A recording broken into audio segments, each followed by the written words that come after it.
All right, what's up, y'all? Welcome back. Welcome back to another one. Hope all is well. On my continued coverage of this Brown situation, that's not going anywhere. They continue to make videos giving updates on what happened in the draft situation. This draft situation it's over now. Um, and also, I think they're getting ready to announce that the draft is going to be in Washington, D.C. For the next draft. So yeah, that's gonna be a little closer to me, so that's cool. But I'm not going to the draft though. Just I'm not doing it. Yeah, but the next draft is gonna be in Washington D.C. I think the president, along with Roger Goodell, is gonna announce it together. They're gonna do a joint announcement. Um, Good morning, good morning. But while I'm here, it says NFL Insider drops notable intel on Brown Shedeur Sanders' decision. Now, like I said, this is not new news, but they dropped this again by way of SI. They said they got some new intel on what happened on draft day, but it's not new. Is we've already covered this already, but they keep dropping it because they're trying to get us to believe that there was no collusion going on. That's what they're trying to get us to believe. Um, they're putting this all on Shedeur. Um, I would, if I was the NFL at this point, if I was teams at this point that passed on them, I would drop videos at this point. I'll say, look, guys, look, we actually, it's still, they damn if they do, damn if they don't, because if they do drop videos, um, it's going to make it like they're still targeting the kid. But at this point, I would have to drop a video to say, look, this is how the interview went. It didn't go so well. And this is why his draft stock plummeted because it's just the interviews didn't go so well. But we don't have any proof of that.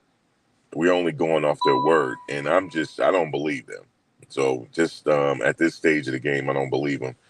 But I do think that I'll get into what they said in a second. But I just think that at this point, he just got to go out there and pretty much shut everybody up. The only way you do that is just outplay everybody, show up early, outplay everybody, outwork everybody, and that's pretty much it. At this stage of the game, really, he has to outwork Dylan Gabriel. Um, I'm under the impression that Flacco is the day one starter just because he has 19 years of experience. However, he might as well set the ceiling high and try to outwork him at this point. And then if he really outwork him, he really outwork Dylan Gabriel. Will really outwork Dylan Gabriel at this point. Because the reports are they're gonna stay the same. Eventually this is gonna die down. It's gonna come back up again, especially in preseason if he's doing really well. It'll come back up again. Um, so they're making it like pretty much he's a head case, pretty much like he's problematic, and they're making it like the Browns took a chance on him, and we don't have any indication that Shedeur moves that way. We don't have no indication of that, so that's why this conversation is still going on because I think they're lying. That's just how I feel about it. So, okay, so it says NFL Insider drops notable intel. It's not notable. I mean, it's already been talked about already on Brown Shedeur Sanders' decision. This is involving manager Andrew Berry, who sparked some fireworks during last week's NFL draft. He made an aggressive trade to move earlier into the fifth round to select Colorado star quarterback Shedeur Sanders. Now listen to we already know he said this, but I'm gonna read it again. We felt like it got to a point where he was probably mispriced relative to the draft. He was probably mispriced relative to the draft. Barry explained on the move following the draft. Really, the acquisition cost was pretty light. And it's a guy we think can outproduce his draft slot. He said we think. We think he can outproduce his draft slot. Okay. Well, let me just say this, Mr. Barry. I not Mr. Barry. I'm Barry. I'm not calling you Mr. I'm not. I don't think he can outproduce his draft slot. I know he will. I know he will. It ain't no think. It's just that you didn't do your proper research, and you don't know exactly what you actually you did. Actually, they did do their research. They know exactly what kind of quarterback they have. Um, yeah, they know. Um, the decision came as a bit of a surprise considering the Browns had just selected a quarterback. We know Dylan Gabriel with pick 94. It says here a week later, more intel into how Barry's move transpired has been revealed. We've been talking about how it's been revealed, but it says according to a new story by ESPN's Jeremy Fowler, Barry started making calls on a potential trade up the board for Sanders late in the fourth round. Fowler specifically mentioned pick 135 being around where Barry first tried to jump to. Fowler also mentioned that after Barry FaceTimed with Sanders, letting him know they were planning to draft him, he also received a FaceTime call from Shedeur's Hall of Fame father, Deion Sanders, who thanked him. Additionally, Fowler notes that most teams did have a day two grade on Sanders, but that several botched meetings during the pre-draft process seemed to hurt his draft stock. One in particular with the New York Giants seems to have made waves in NFL circles. You look, they're saying it without saying it. They said particularly with the New York Giants seems to have made waves in NFL circles. This person that wrote this, he wrote it for a reason. He said NFL circles. It made waves in NFL circles. In the end, Sanders' slide wound up benefiting the Browns, who were able to maximize the full potential of a fifth round pick by adding a quarterback that probably shouldn't have been available. With Sanders in tow, he'll have an opportunity to compete for the starting job with 41-year-old veteran Joe Flacco and former first round pick Kenny Pickett and fellow rookie Gabriel. So he's actually competing for the number one. Listen to what they're saying. He has an opportunity to compete for the number one spot. A fifth rounder does not have that opportunity. Usually, a fifth rounder, they're labeled as a backup. They're not taking nobody's starting role, usually. But they're saying that he has that opportunity because they know that he's really a first round pick, but there was some conversations with, like they said, with NFL circles that dropped him to the fifth round. They're really saying it's collusion here. They're really saying that. They're really saying that without saying it. This person, shout out to the person that wrote this, man. Shout out to the person that wrote it, and shout out to Fowler for saying that. They pretty much saying it. Now, they saying that this is really going, they said several botch interviews, but they're particularly naming the New York Giants, though. They're throwing the Giants under the bus. They're saying that whatever happened with him and the Giants, it started to make waves in NFL circles. So these people got together before the draft, in my mind, saying we're not drafting him in the first round. We're not going to draft him in the second round. Hey, man, you can have him in the fifth round if you want. But really, he should go as an undrafted free agent. I'm under the impression that they had him going as an undrafted free agent, but the Browns went ahead and got him. Making it like the owner like saved the day. He didn't save the day. He already had knew going into this draft that Shedeur was gonna drop. Everybody knew that, except for Shedeur. I believe that. Now, here's the thing that I do know though. If he had a agent like Drew Rosenhaus, he would have had known already. He would have had known that he was getting ready to drop. But I believe Coach Prime knew that because before the draft, I remember him on I think it was either Well Off Media or Reach the People Media. He said, I'm getting ready for some bull junk in the next couple days. He was referring to the draft. He said, I'm getting ready for the bull jump. So I think they knew something was coming. I think they knew something was up. Maybe he wasn't getting any, maybe the phone calls were acting weird. I don't know. But I believe they knew something. Like something could possibly go wrong here. Because he said he's getting ready for the bull jump in the next couple days. I don't know what Coach Prime meant by when he said that. So according to the story, again, as we already know, according to the story, Shedeur met with the New York Giants, and the coach gave him some installations so that when he comes to the interview, he can have them worked out or whatever. But they purposely um, messed up the installations, hoping that Shedeur would catch it and fix it. And they saying that didn't happen. And the watch this, the coach blasted him for it, and they said Shedeur blasted him back. Now let me just say this: if that is true, they set him up. If that's true, he got set up. Because if somebody talking to me a certain type of way, I'm not going to allow that. I know he's not going to allow it because I know he was raised a certain way. They not going to allow somebody to talk to him any kind of way. They're not going to allow it.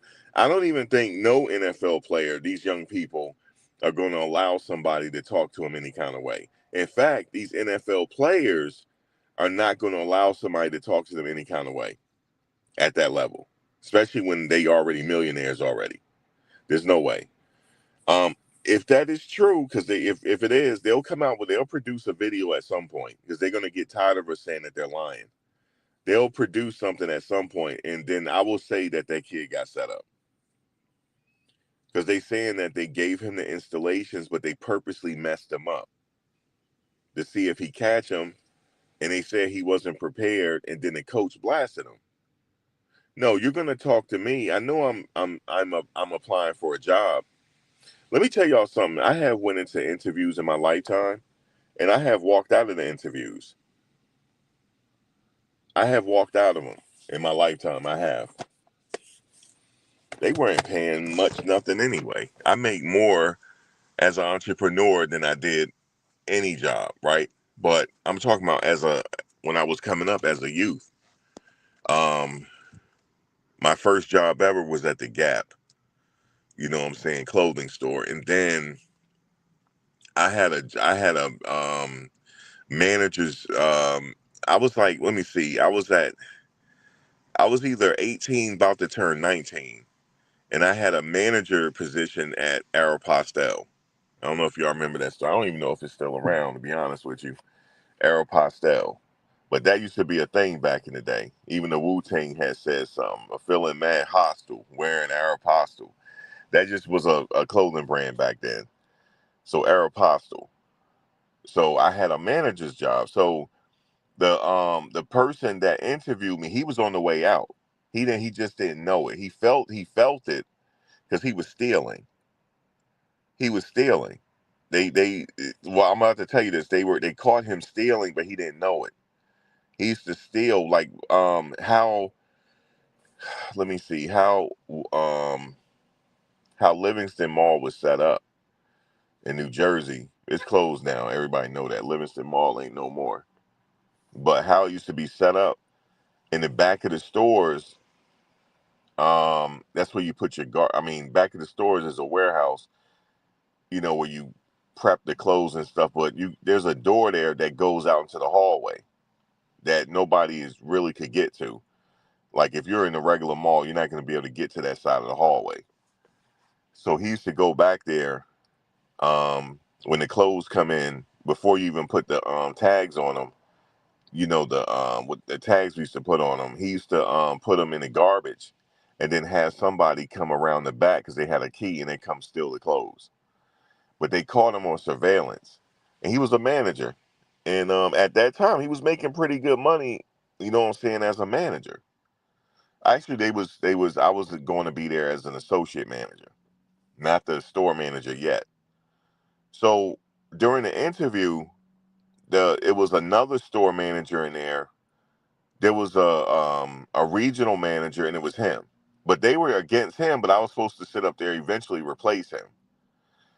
And the way this brother, it was a brother too, the way he was talking to me in this interview, I said, whoa, whoa, stop, stop, stop. And he said, what do you mean? I said, stop, stop right there. The interview is over. I said, I'm sorry, Jill, and all. Her name was Jill. I said, I'm sorry for you bringing me in, sir. The interview is over. Okay, you're fired. I literally said he's fired. I fired him. I said, you're fired. I said, I'm not gonna let you sit up here and talk to me this way. Okay, I'm good. What I'm about to do, I'm about to get up. This is what I'm about to do. I'm about to get up. I'm about to pull the chair in. I'm about to grab my I'm about to grab my Eddie Bauer book bag, and I'm about to get out of here. That's what I'm about to do. He said, well, why are you telling us? I said, I have to do that to calm myself down for putting hands on you. That's why I'm doing this, because I'm ready to put hands on you. Because he was only but a $105 soaking wet. I played football, like I'm fresh out of playing football. I'm damn near close to 200 pounds on him. I'm literally close to 200 pounds. And he's like 140 pounds. So go figure. But he was like 10 years older than me. So when I was leaving, the lady came out. She said, you passed the interview. I said, what? She said, he's on his way out. She said, can you come back without him being here? So the next day he was off. I came back and finished the interview and ended up getting it. And how they fired him was something crazy. Yo, I thought he was going to go postal in there, but that's another story. But my point is, I was like 18. I was not even 19 yet. I was 18 still. I remember I wasn't 17 because I'm driving at this point. But I did not let him talk to me any kind of way. I could see if I'm wrong and, they're scolding me for being wrong, right? I could see that. But I'm talking about being disrespectful.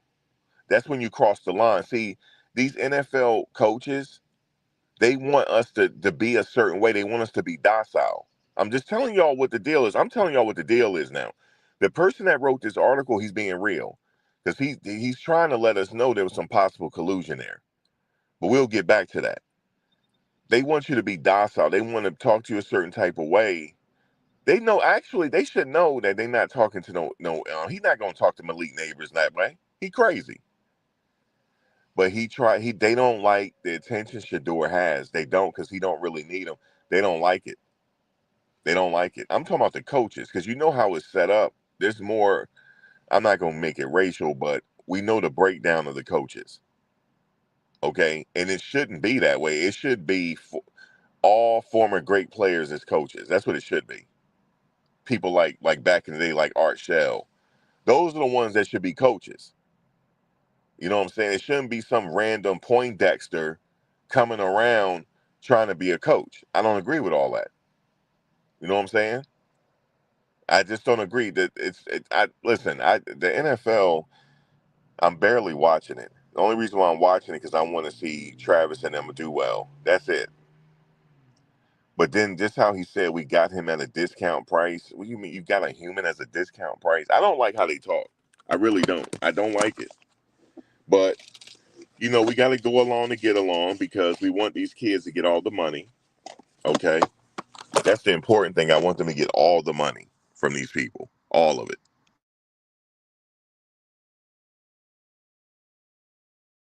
But I don't like how they say, "Oh, we got them at a discount at the auction." You get it at the auction.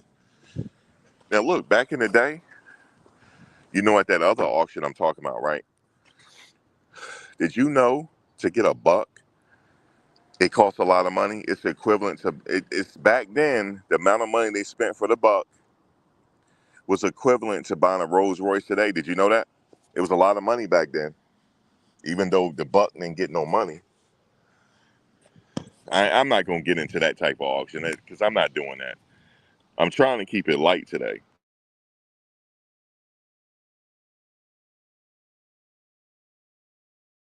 I'm trying to keep it light today. But yes, it was a lot of money to get the buck because what the buck had to do, he had to breed. It was a lot back then. A lot. It was equivalent to buying a Rolls Royce today. So I don't like how they talk, yo. I just don't. I never did. But if you go back to that article and break that article down, it's saying that there was possible collusion in a roundabout way. Because they said NFL circles, they were turned off on NFL. Well, okay. But let's see the interview then. But they still haven't showed it.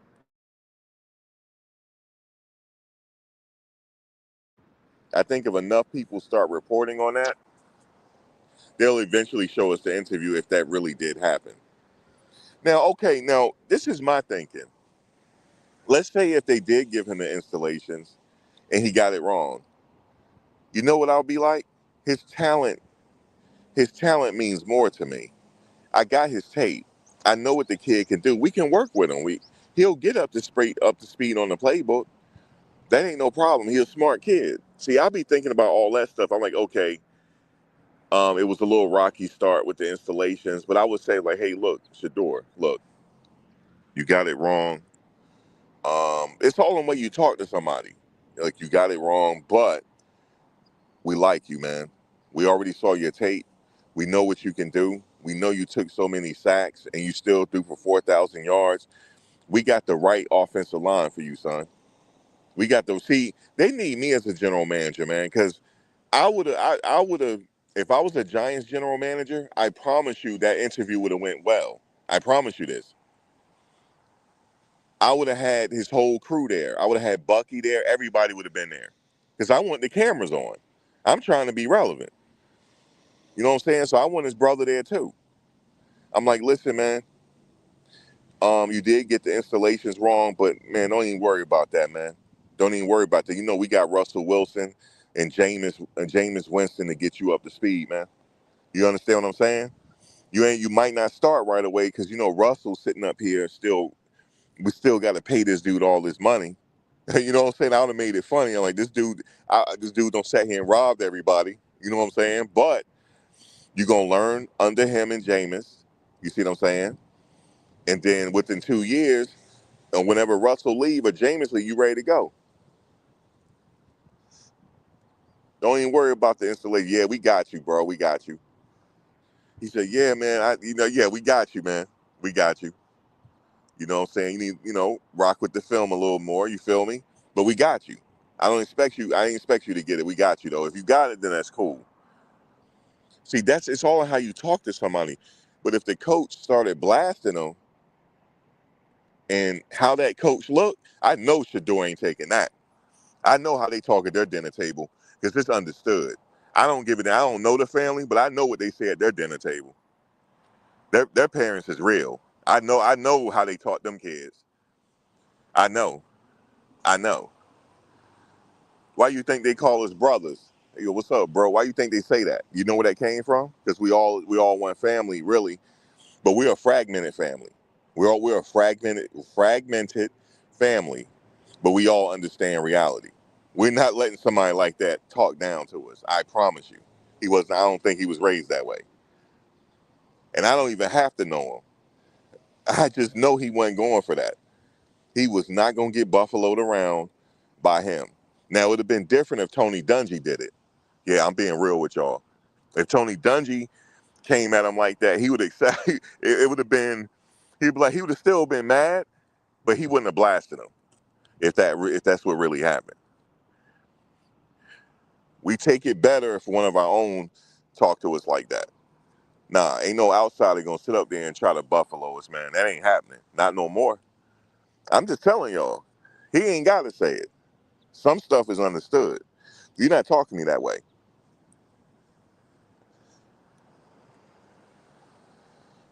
You're not gonna sit here and talk down to me because they said that they both got into it. They both got into it. So we don't know if it really happened because we ain't got no video footage. And Shedeur has not come out and said that. You see what I'm saying? If he come out and say, yeah, you know what I'm saying, I wish I could have took that interview back. It got a little heated. You know what I'm saying? But he didn't say that. He ain't say that. I'm waiting for him. He didn't say that.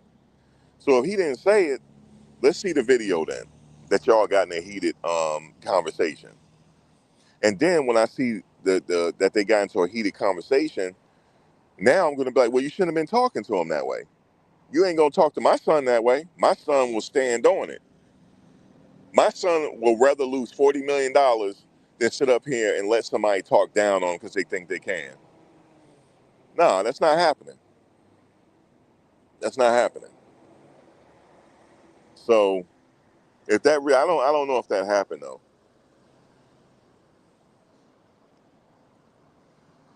But if it did happen, I'm more inclined to say it was a setup. They were setting him up the whole time.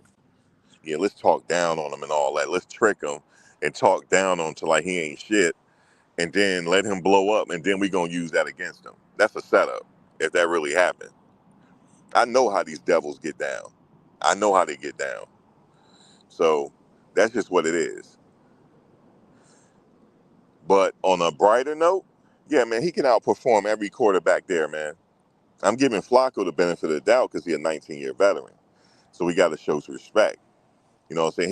He get a certain amount of respect just off top because he been in the league 19 years. So, you know what I'm saying? We can't talk down on him.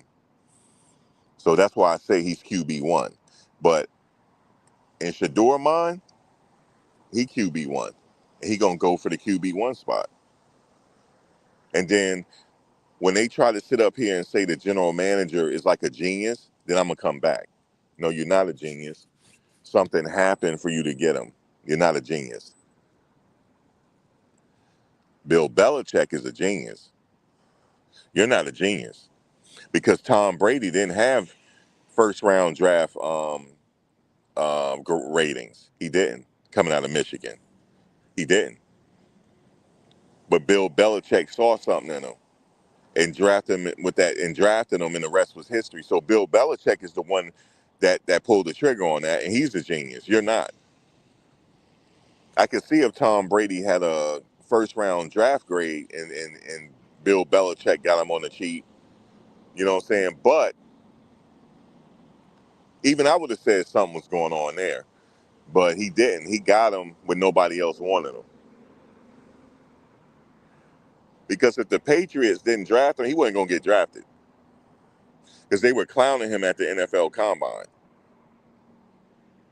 Saying, look how slow he is. Look at his body. Is he an NFL player? They were talking down on Tom.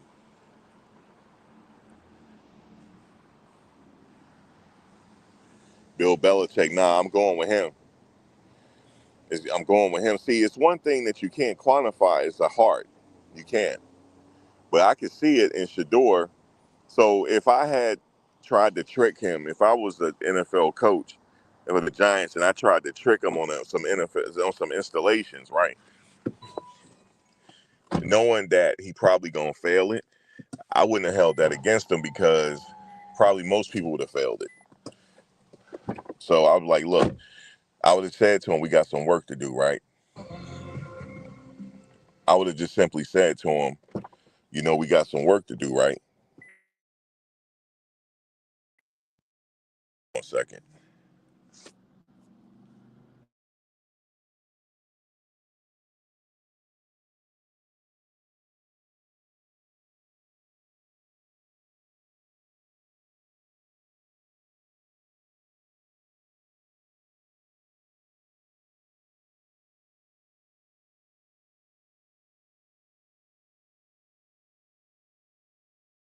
Yeah, my bad. I would have been like, look, you failed the installations, right? You know what I'm saying? We got you. But that means we got some work to do. Don't worry about that. We already know what your tape looks like. Okay? You coming to the right place. We got Russell Wilson, we got Jameis Winston. Those your brothers right there. They're gonna groom you and turn you into something. Okay? It's all in how you talk to somebody. You see?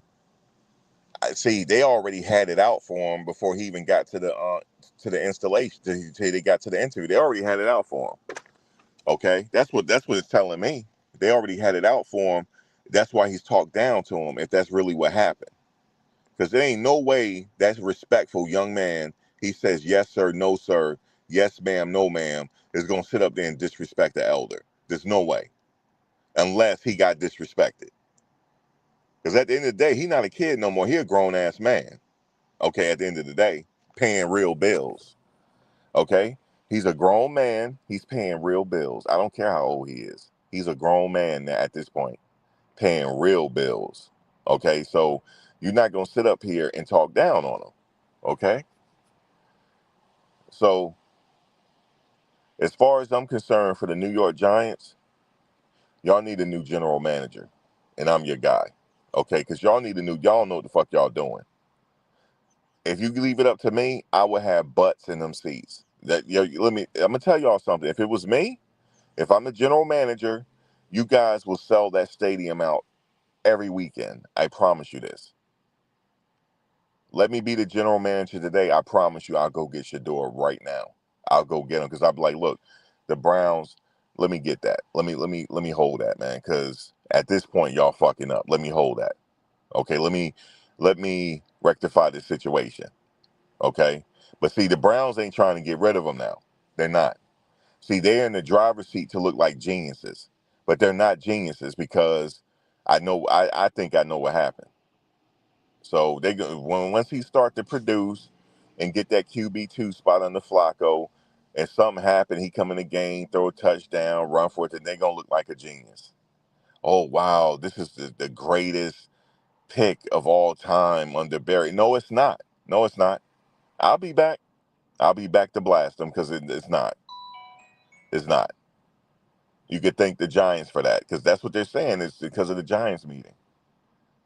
Okay, it was because of the Giants meeting.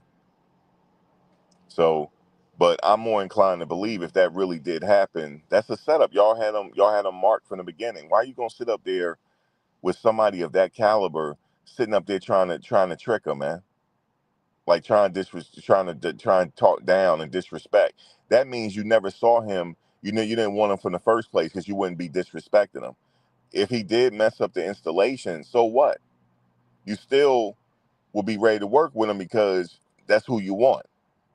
You saw him throwing with Malik Neighbors. Malik Neighbors was under the impression that y'all was gonna get him. That coach, you under the hot seat. Because let me tell you this: if I was Russell Wilson, I'd blow the spot up, yo. If I was Russell Wilson, because I'm gonna get paid any damn way. Because Russell stuff guaranteed, yo. They gotta pay Henry. Russell Wilson will be getting paid 10 years after he retired. That's how much money he got. I sit up there and forget how to play quarterback on y'all. Y'all messing around with somebody that I rock with. I be throwing all type of interceptions. You see what I'm saying? Messing with me. Y'all straight up will have Jameis in the game because, yeah, you're not going to talk. You ain't going to talk to Russell Wilson like that. He not. Because Russell money guaranteed. Whether he could play one game and sit on that bench and they still got to pay him all that money. He got boatloads of money. Boatloads. They got to pay him. And the other team got to pay him too. Not just the Giants. The other team got to pay him still. So that is my assessment on what really happened here. Okay, you're not gonna bring a Cam Ward in and be like, yeah, we're gonna fuck him up on these installations and then disrespect them. No, you're not doing that. You're not doing that. You just then you had Shedeur marked for some whatever reason, whatever personal reason, I think. And that's a shame that I got to talk about the New York Giants like this, man, because I used to rock with the Giants and the Jets. You know what I'm saying? The Yankees and the Mets. New York, from Clue to Flex. You feel me? No, that's not a bar. I stole that bar. But yeah. So, but I understand like these organizations are not perfect. You know what I'm saying? These are humans here that can get real petty. You know, so but you just robbed the fans of a really good quarterback in the future. You really did for being disrespectful, I think. So, and he looked like he with the shits too. That coach, he looked like it. You know, he gonna be on the hot seat though. Watch, he gonna be on the hot seat because he got to win this year. Since you made the right decision, right? Y'all got to win this year. Y'all got to go. Y'all, I'm expecting the Giants to be in contention for the Super Bowl this year. Okay, that's what I'm expecting here. Forget Saquon Barkley and the Eagles and Mahomes. I want them. If y'all sit up there and go 1-4, yeah, your job is over. Your job's done. And I think the general manager should get fired too from the Giants for allowing it to happen. Because I would have intervened. I said, Coach, hold, chill, chill, chill, chill, Coach, chill. We got his tape already. He's really good, man. Okay, he didn't pass the installation part, but we got Russell Wilson and Jameis to keep bringing him along, man. So chill out. Okay, chill out. I would have smoothed that over. Like, chill out, man. Shedeur, we got you, man. Don't even worry about it. You know, I wouldn't be one of them type of. If I'm a general manager, I'll tell the owner, like, look, I know this your team, okay, but I'm not a regular general manager. I'm real, okay. I talk some real shit, so that's how it's gonna be around here, okay. So if you can't, let me walk out the interview now. How about that? Let's not waste nobody else's time. Okay, if you want to win, then I'm your guy. Okay, if you want to win, and we drafting this kid here because he's the best available after Cam and Shedeur. I mean Cam and Travis. He's the best available. But I honestly think some of the coaches and owners, they feel like he too Hollywood, yo. They really do. They feel like it. They feel like he hasn't worked for that position. I'm telling you how I think they feel. But it ain't no reason to disrespect though. I think they feel like he's never worked for his position.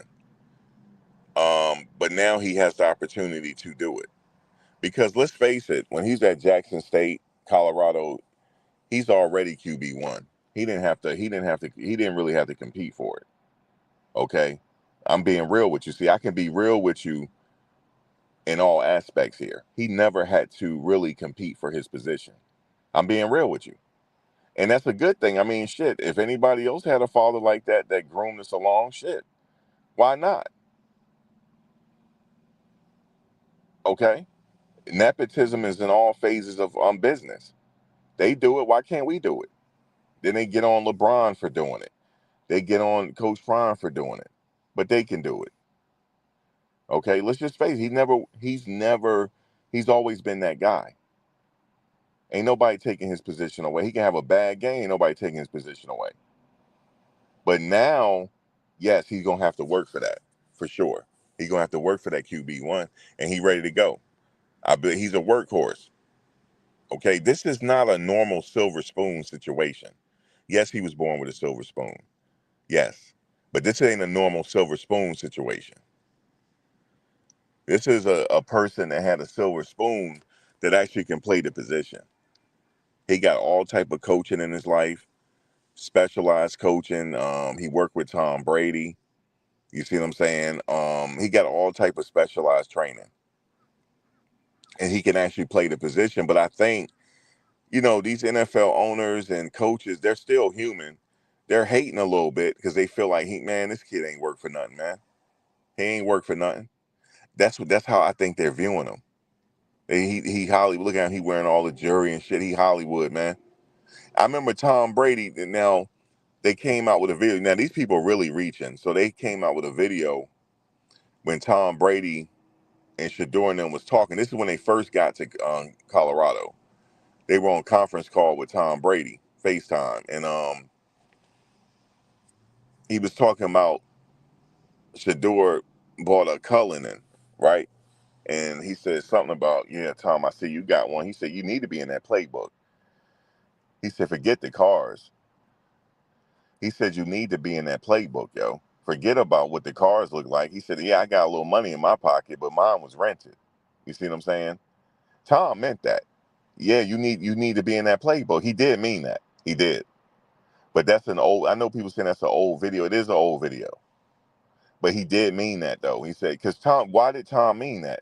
Because Tom, he stayed in his playbook religiously. I've seen a documentary on him. I don't even know how he got married. I don't even know how. Because he stayed in that fucking playbook. Okay? This man don't have won multiple championships, right? And still religiously in that playbook. That's how he wants Shedeur to be. He don't want Shedeur to have no life. I want you to be in that playbook. Fuck the cars. I want you to be in the playbook. But now, yes, he got to be in that playbook, yo. He got to be in the playbook. Everything else, and if he gonna take Flacco's spot, he gonna have to be in that playbook, yo. He gonna have to be. Listen, for him to start opening day, he has to be fucking perfect.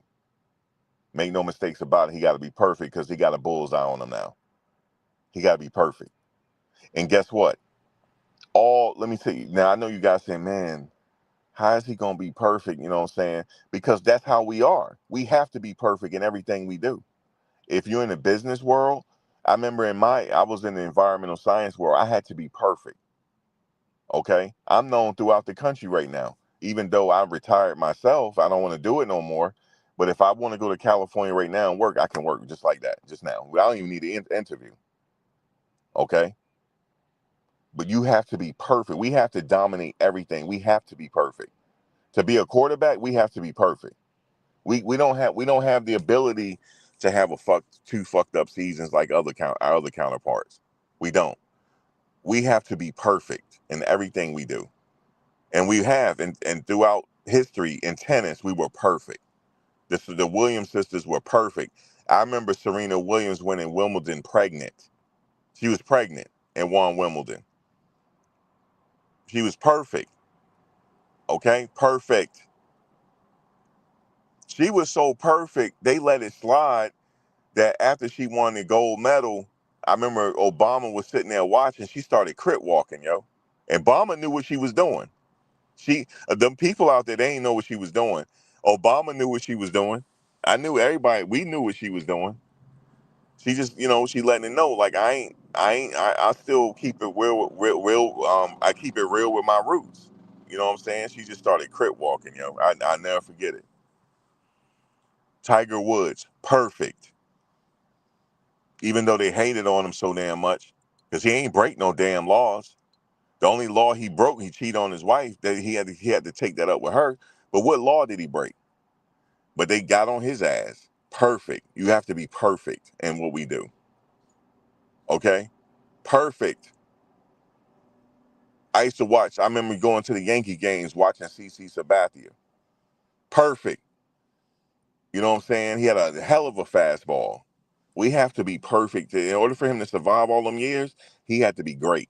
We have to be great. We can't be subpar. We have to be great. Okay? In anything we do. Because remember back in the day, they used to question whether, this was a thing. They used to question whether melanated quarterbacks was smart enough to play the position. Y'all remember that? I remember it. I'm old enough to remember it. Until you had the Randall Cunninghams that come along. You know what I'm saying? The Doug Williams, even though they let him go after he won a Super Bowl for Washington. That's why I don't even fuck with Washington after they did that. Yes, I did mess with Washington when they had Sean Taylor there. Rest in peace to Sean Taylor. You know what I'm saying? He would have been a future Hall of Famer if he had lived, but some haters killed him. But that's the only time I was messing with Washington. You know what I'm saying? But we have to be perfect in everything we do. So yes, he understands that he has to go in there and be perfect. He has to have perfect reps. He has to do everything right. And then they be like, you know what? He's QB2 or he's the starter. But as it stands right now, because I know his ability, he's gonna be QB2. He's gonna be the first fifth round in a long time to be QB2 out the gate. Out the gate. There's been a few others though, but he's gonna be one of them. Out the gate, he's gonna be QB2 if Flacco don't mess it up.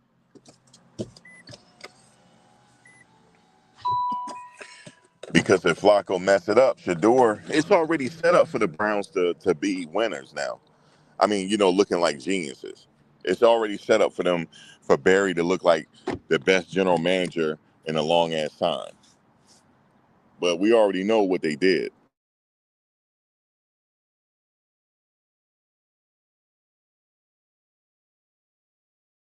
No, sir, you ain't no genius because he had QB tape. The tape said that he's QB1, but some bull junk happened, like Coach Prime say, some bull junk. So I'm not worried about Shedeur. I already know he gonna go out there and get silly with it. He gonna get out there and get silly with it now. He really is. He gonna do all type of stuff to woo them in practice. I already know that. And then to add salt to the cut, you know what they said? They had to sit here and fix their mouth to say. I know they lying now. They said, you know, Shiloh, he went to the Bucky, Tampa Bay, right? They said his agent had to damn near beg the team to give him a shot. That is not true. Drew Rosenhaus is not begging nobody. Listen to his name. His name is Drew Rosenhaus. Let me repeat it again. Drew Rosenhaus. Let me say it one more time for the March of Dimes. His name is Drew Rosenhaus. He don't beg nobody. His name is already solidified in this game. They think you don't know that. Okay? He don't beg nobody. He ain't begging no team. He got so much pull and clout, and it's ridiculous. He had to beg. They say he had to plead for them to give Shiloh a chance. Really, with the media trying to say Shiloh's garbage. Shiloh's garbage. That's what they really trying to say. But let me since the Browns fans, y'all might be listening, or the Tampa Bay fans, if y'all listen, how is he garbage when he led the team in tackles his first year at Colorado? He had forced fumbles. He had pick six, um, tackles for loss, TFLs. He sacked the quarterback. God damn! What you mean he had to beg when somebody got them kind of numbers? Man, these people crazy. They on overdrive with this family. Yo, as we call it in the tri-state area, these people ODing. They ODing on this family, yo. They ODing. And guess what? I'm right here. I'm right here to give it right back to them. Let's make no mistakes about it. I don't give a damn how small the channel is. They listening. Oh yes, they listening. Okay, they listening, and they sitting up there laughing because they know they get away with it. Oh yeah, Drew Rosenhaus. He had to damn near beg to get Shiloh on the team. That's not true. Drew Rosenhaus ain't begging nobody. I'm just telling you that. Okay, let me prove it to you. They had a movie made after him. Remember that movie where he was like, "Show me the money," Cuba Gooding Jr. They talking about Drew Rosenhaus, man. What you talking about? That man's a legend. Okay, so he ain't begging. A legend ain't begging nobody. Period. So that's what I'm just telling you right there. Drew Rosenhaus is a legend. Aaron Tellum is a legend. I can name all the legendary agents. I tell you right now, I tell you the agent who got everybody beat. This man is a motherfucking a legend. I don't even remember his name. Freaking Kirk Cousins agent. Lord have mercy. Who the hell is Kirk Cousins agent? Okay, that man's a legend. That man's a legend, man. He might be better than Drew Rosenhaus, man. He got to be on the Mount Rushmore of agents. Kirk Cousins agent. Come on, man. Kirk Cousins. Kirk Cousins is rich forever. Okay? Kirk Cousins is getting legendary money. Okay? Kirk Cousins has signed multiple contracts. Okay? Come on, man. Give it up to Kirk Cousins' agent, man. Kirk Cousins' agent is a legend. Legend. Hey, Shedeur, I don't know, man. Can you get Kirk Cousins' agent, man? Like, damn. That man can negotiate like nobody's business. Okay? And that's not up for debate because Kirk Cousins is Russell Wilson rich. Okay? If not richer. I'm out here talking shit because that's what I'm going to do. I'm going to sit up here and talk ish and swallow spit for the whole damn season on these people. For the whole season. And I might visit the dog pound. I might just do that.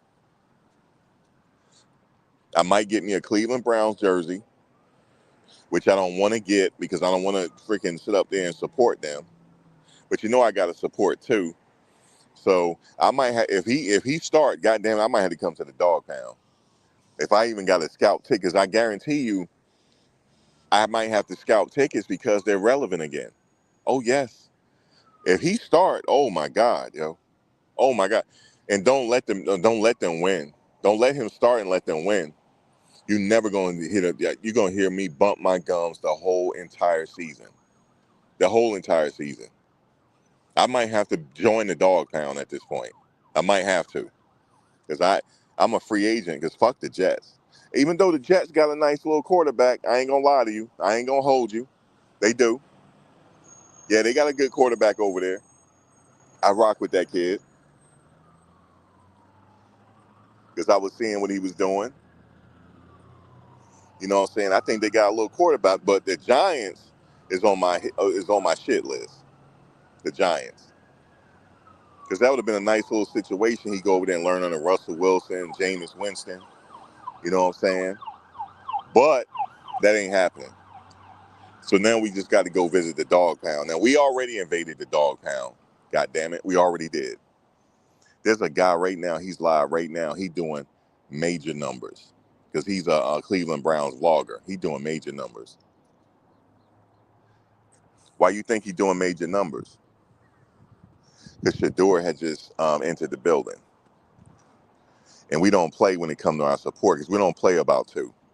Okay, we don't play about 21. We don't play about Jimmy Horn Jr. We don't play about LeJontay Wester.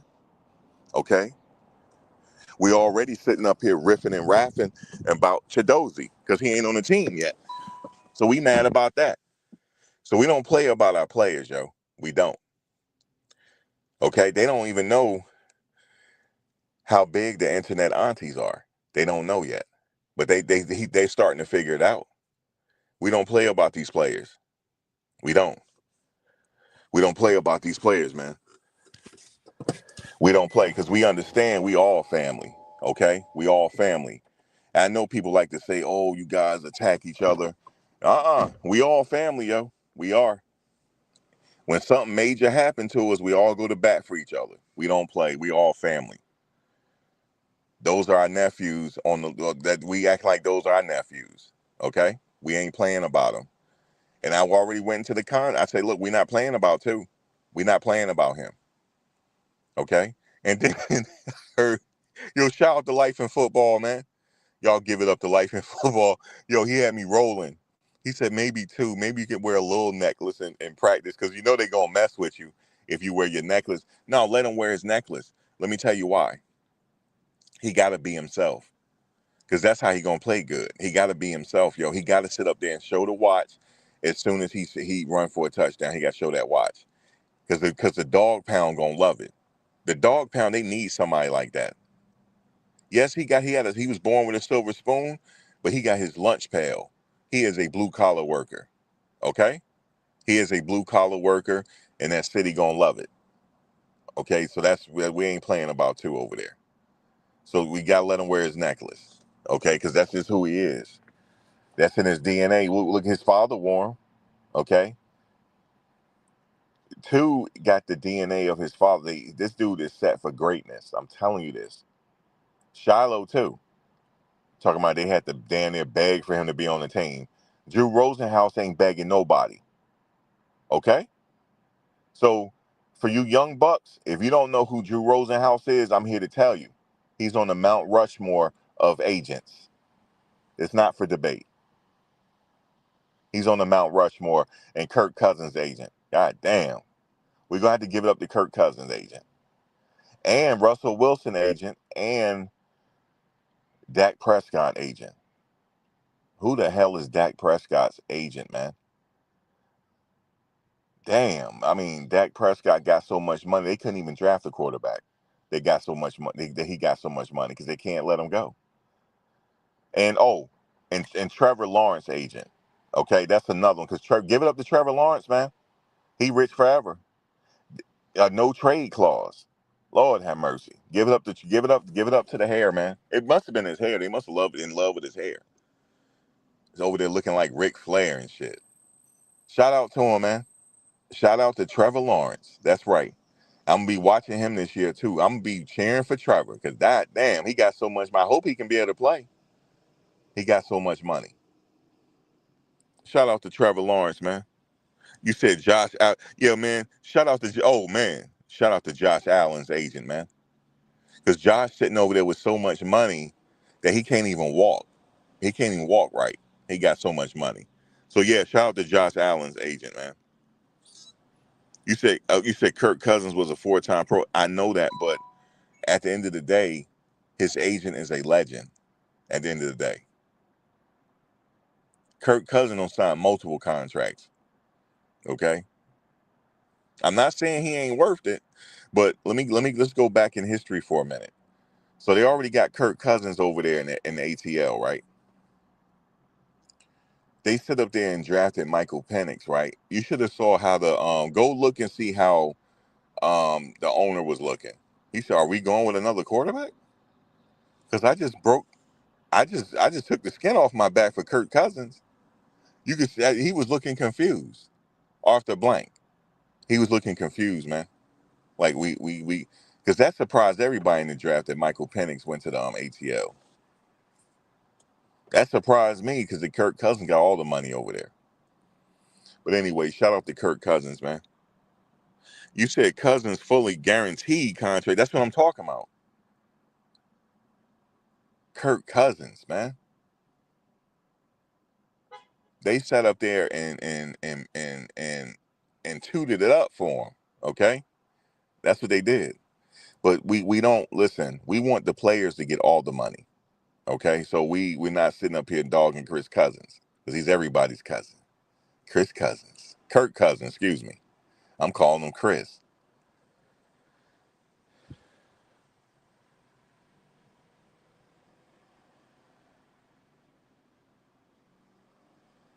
Right. That's what I was just saying. I'm the entrepreneur social connect. Damn. Okay, you said I'm the entrepreneur social connect. I like that right there. He said, okay, Drew is, yeah, he not begging nobody. All he has to do is say, yeah, I have a player here. We interested in your team. Okay, sign him. That's it. He ain't begging nobody. So when these reports come out, I'm here to talk about these false narratives. Because we know that the media is a very powerful entity. They can sit here and paint that picture on you that's not true and then get people to believe it. The only thing Shedeur had to do is go out there and just put in the work. That's it. Which he always been doing. So it's what you call now, it's just business as usual. But the only difference is his dad is not the coach anymore, which is okay because he was already prepared to leave the nest anyway when he was getting recruited. But then the rest was history when Coach got on with Jackson State and he moved there. He played a very integral part in Coach Prime's success. Number two, they don't call him grown for nothing. He's very serious. He's a very serious person. You know what I'm saying? So, and that's it right there. I couldn't believe I almost fell out when I saw that story. He had to beg to get Shiloh on the team. Bullshit. I said these people ODing now. They ODing. They ODing off the story, but they understand. You talk about them, you get the clicks. You see what I'm saying? It's Bucky's fault because he was the one that made all this pop. That's just how it is. You got to take the good with the bad. But the only problem is, I just don't like this whole Giant story. You know what I'm saying? So that's unfortunate, but it is what it is now. The Giants ain't getting them back. So it's just setting it up for the Browns general manager to look like a genius. That's it. And we already know the real deal.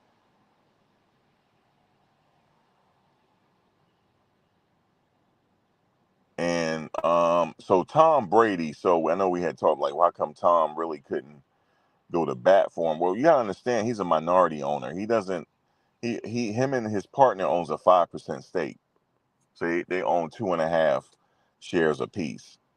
Okay. They own 2.5 shares apiece. That's not really a lot to be, sitting over there calling shots. You know what I'm saying? That's kind of how like Jay-Z was for the Nets. You know what I'm saying? Oh, he's the owner of the Nets now. Go look at his stake in the Nets. No, that Russian billionaire was the man that owned the Nets, that oligarch. You know what I'm saying? He was the one that owned the Nets. Jay-Z was kind of like the celebrity. You know, they give celebrities, say they give them ownership just to make it look good. Bill Cosby owned part of the Nets at one point. He sold it, but at one point he did. That's like Drake that with the Drake with the Raptors. You know what I'm saying? It's just they do that. But I would think that with Tom, what he got it because he's like one of the greatest ever. Like if he say something that ring bells, but probably not.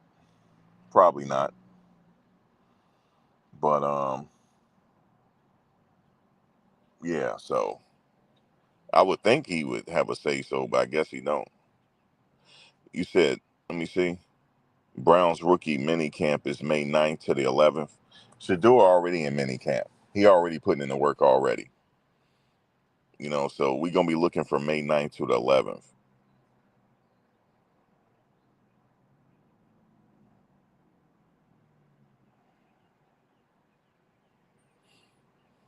I would think that Tom will have a say so because he's a Hall of Fame quarterback, yo.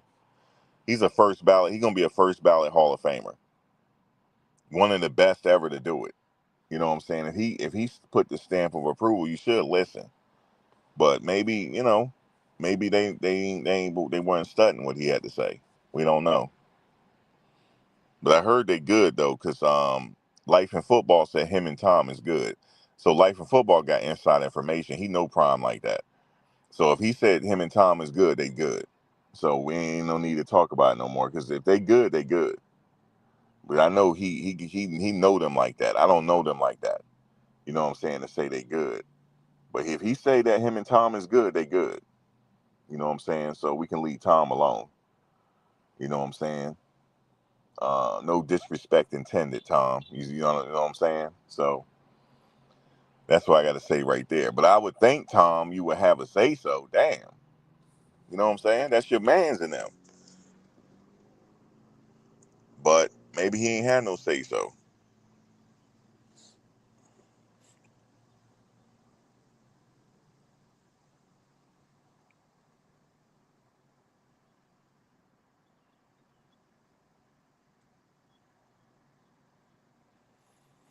I don't think he really had too much competition, really, except for I got to give Flacco credit, though, you know what I'm saying? Because he's a 19-year veteran. I'm thinking you going with the veteran to start the season out. So, but as far as QB2, he got it. That's what I think. I would be pissed if I was Dylan Gabriel. I heard he is pissed.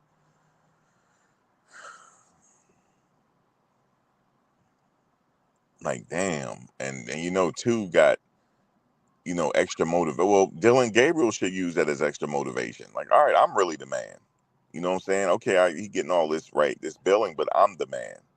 I'm gonna go out there and show you. But I mean, everybody watched it do a tape, man. He got it. He really do. I'm not saying that because I'm being biased. He really do have it. He really do got something though. He got the stuff over there, yo. He really do. He got the stuff. But you know what I'm saying, Dylan, he gotta fight. He gotta fight for that position. He ain't come from no run of the mill school. He came from Oregon. You know what I'm saying? So he got to get with it too. So that's gonna be a little duel to see. But I see. Listen, two got that. He got that killer instinct in his eyes. Okay, and he's a tough guy. I'm telling you, he's a tough guy. I never forget when Travis got hurt. Shedeur went right over to that defender and got in his face. And you should have saw the fire in his eyes. I said, yo, he ain't to be played with. Okay? He ain't to be played with. He don't take no junk off nobody. You would have thought it was the offensive lineman. They were trying to hold him back. But he was right in that defender's face, man, as a quarterback. Yeah, he's a tough guy. Shedeur a tough guy. He is. He is a 100% with no preservatives added. He's a tough guy. And now he got a battery pack in his back now. And he got to get it. He got a boulder on his shoulder. He got a huge boulder on his shoulder now. Not a chip, it's a boulder. And yeah, that's a dangerous man now. And I guarantee you, if they ever play the Giants and he's the starter, he gonna give them all kind of hell. And he gonna direct it towards the coach. I know he is. He is. If he ever start and beat the Giants, he gonna throw that watch right in that man's face, yo. Shedeur, don't do that, man. Don't throw the watch in his face, man. Shedeur, don't throw the watch in his face, man. Telling you, man. Talking about, oh, he's Hollywood, this and that. It's already been done before. Nobody was more Hollywood than Broadway Joe Namath, man. Nobody. This man used to wear mink coats on the sidelines during the games with women around. Come on, man. Broadway Joe. They called him Broadway Joe. They wasn't nobody flashier than him and Walt Frazier, man. Come on, I know the history of New York. Ain't nobody was more flashy than him and Walt Frazier. Okay? Him and Walt Frazier, man.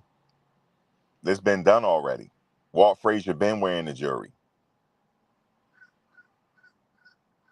But he had the game to back it up, though. Shout out to Walt Frazier. Come on, man. I said it yesterday, man. Shedeur, young Walt Frazier, man. You know what I'm saying? Come on, man. He got juice, man. He got flavor. Don't sit up there and try to put out his flavor. Let him wear the jury. You know what I'm saying? He got flavor, but he can back it up though. Okay, here's the thing. Okay, Max, he didn't win a bowl game, this and that. You wouldn't win one either if you running for your damn life all the time. He ain't have an offensive line like that. And I'm not trying to down the offensive line, but he ain't really have an adequate offensive line like a Dylan Gabriel, man. Come on. You put Shedeur in Oregon, they have the same record, for sure.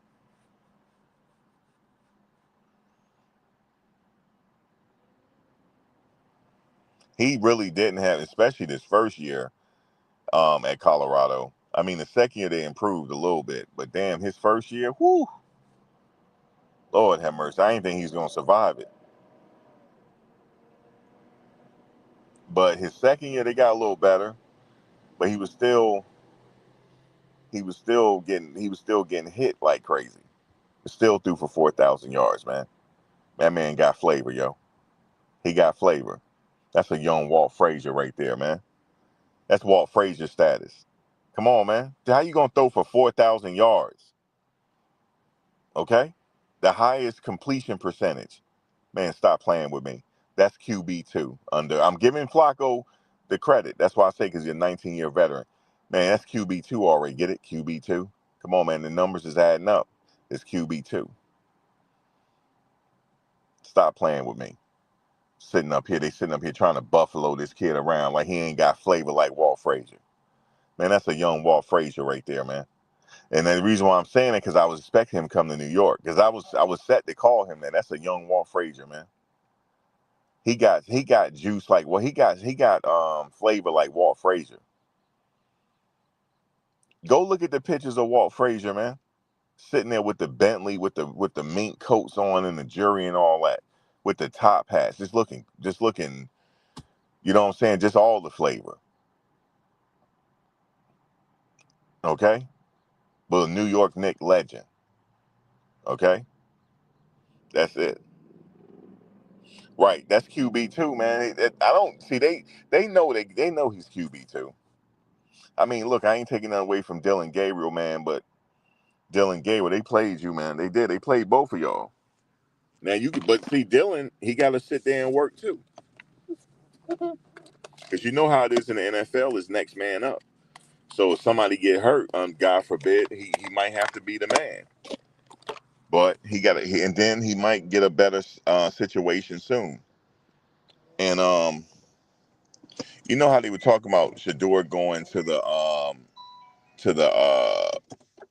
what do you call it, New Orleans? I didn't think he was going to New Orleans. You know why? They got a dog over there in the making. It's Spencer Rattler. Y'all don't know it yet. I know it. They got a dog over there and he's hungry, and they building him up. I didn't expect Shedeur to go there. I expect him to go to the Giants.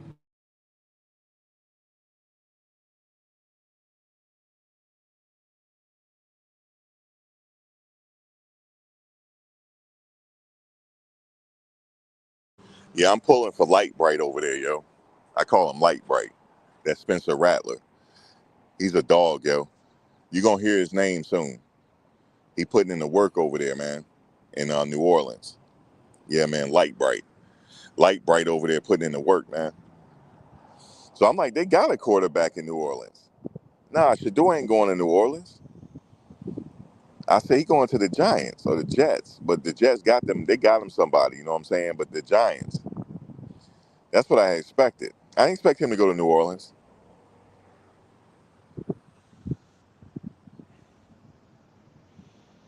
Yeah, Shedeur is the man, yo, and he got flavor to back it up.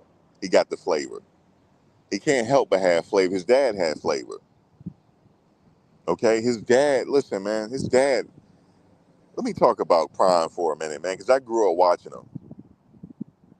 Prime. It was only Prime and Jordan.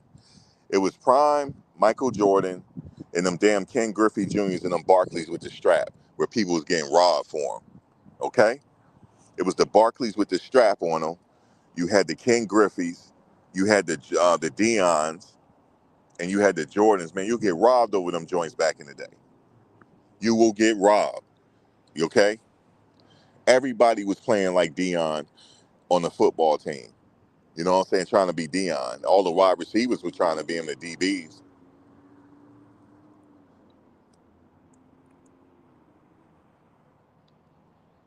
Everybody. Coach Prime was the man, yo. He was the man. He was like our big brothers in Generation X. They were the big brothers of Generation X. We looked up to them. You know what I'm saying? And he turned around, messed around, and played for the Yankees, man. Played baseball. Played in a World Series, in a Super Bowl. How many people could say that? Prime time. Remember when he came out of Florida State? It was this one game. I think he was playing Miami. I can't remember. The reporter called him the First Amendment of hips. I never forget that. He said that's the First Amendment of hips right there, because he was like the way he would like slither through defenders and run for the touchdown. Prime time, when the lights come on, it's prime time. Okay, never forget the draft. He said everybody got Jerry on, even the baby got Jerry on. I remember that. I remember that. I remember that draft. He said, yeah, everybody got the Jerry on. Prime, he had the Hollywood glasses on.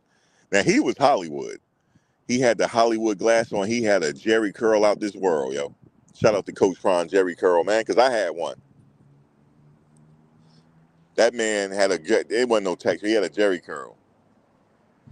Okay, you had to be a bad man to rock a Jerry curl. You know that soul glow.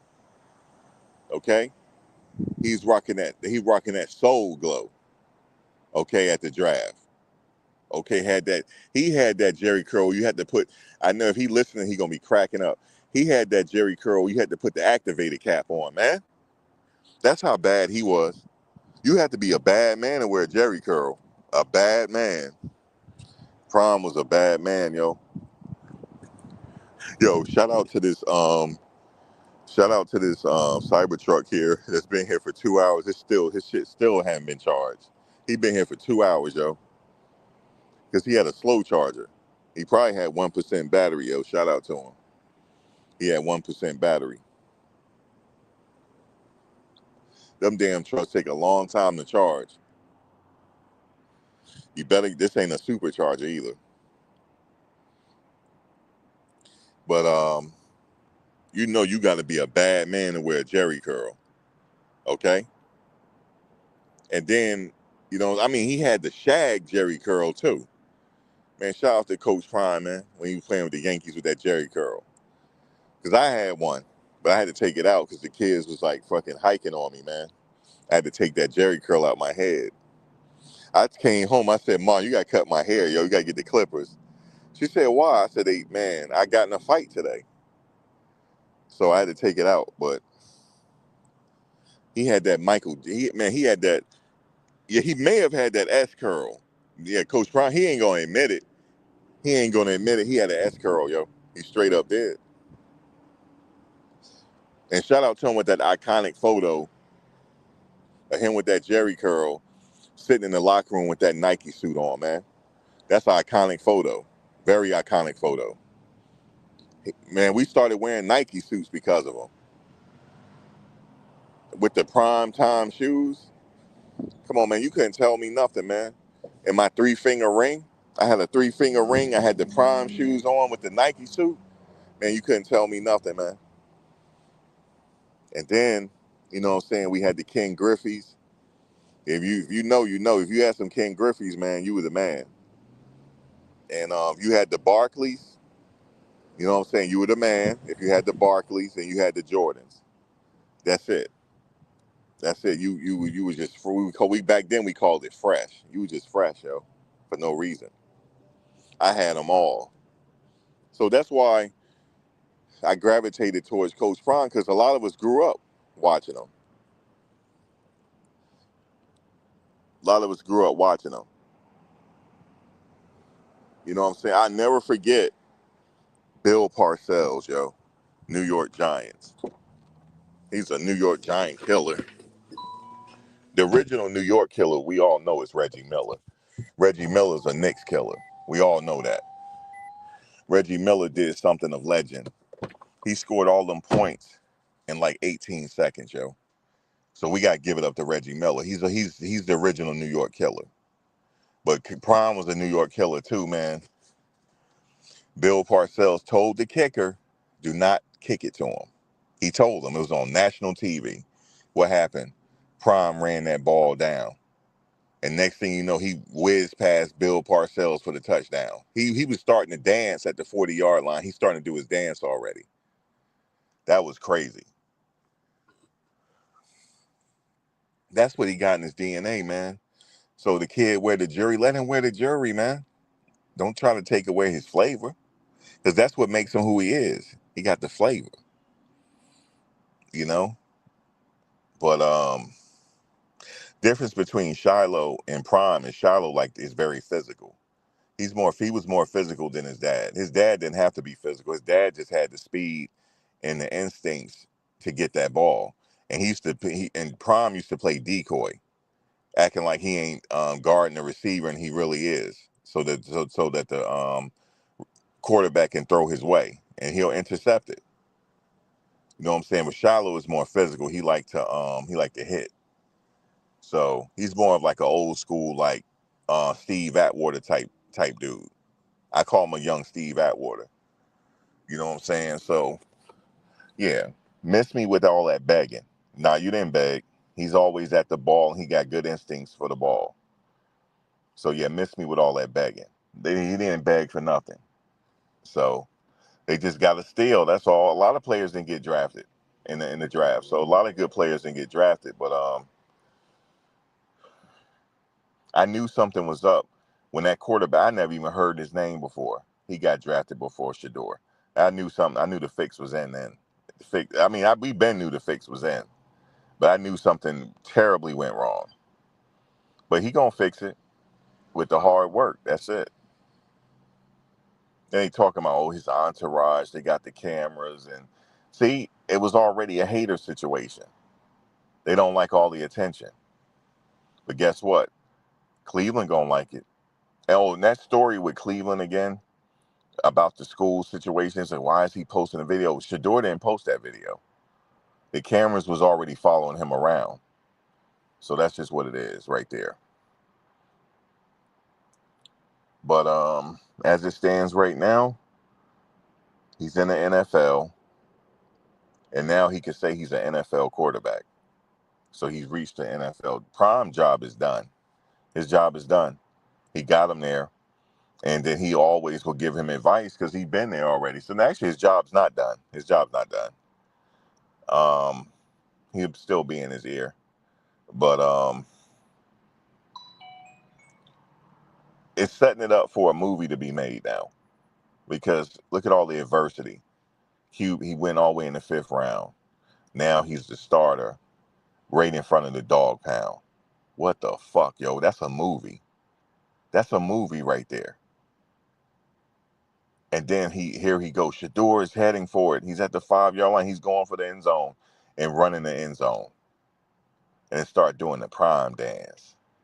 But I do want Shedeur to go jump into the dog pound. You got to do it, Shedeur. Go jump in the dog pound, man. And then that's it. That's the movie right there. Because once he get that starting position, he's not going to relinquish it. Just like Tom Brady. He's not going to let it go. He's the quarterback. So that's just what it is. He moves like a quarterback. You know what I mean? So, yeah, you need a quarterback with some flavor, especially in a blue-collar city. They love it. He would have been right for New York, but, New York's sitting up here stuck on stupid. But it is what it is now.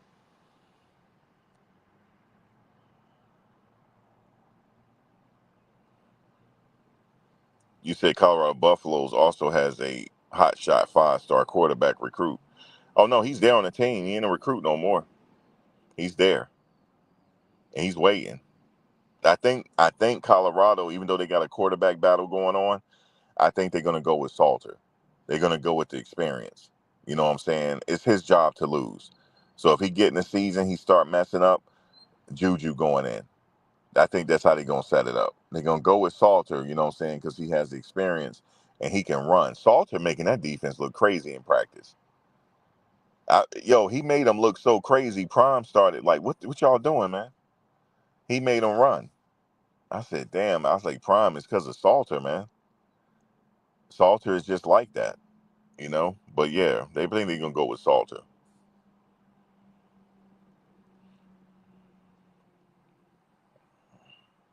You said one of the Cleveland players said he prefers quarterback with some flavor. I told you they love him, man. Just a matter of time before QB2 go in. Once he go in, he not coming out. Because he's a workhorse. The coach is going to love him. They going to eventually be like, damn, yo, we like this kid, because he like to work. He like to work. And he going to make the coach look good. You know what I'm saying? So,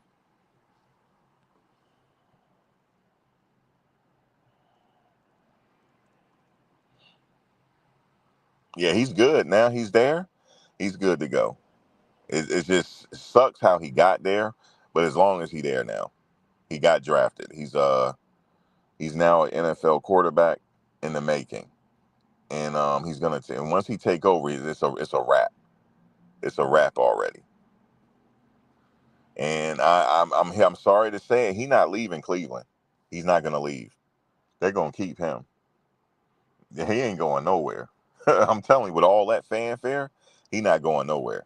And see, here's the thing: they thought he was a head case. Like what's his name? He's not like that. He's not a head case. He's a good kid. They're gonna love him in Cleveland. So if New York, if in the future, if they searching for a quarterback, they try to double back around. Hey, Shedeur, come on with yo. Nope. Let him stay in Cleveland. Let him stay. Let him stay with the dog pound, man. They gonna love him, man. I'm telling you, the Cleveland fans, y'all got one. Y'all gonna love him because he's a really good kid, very good guy. He's a really good guy, really good guy. He's not a head case. He's not. So y'all got one there.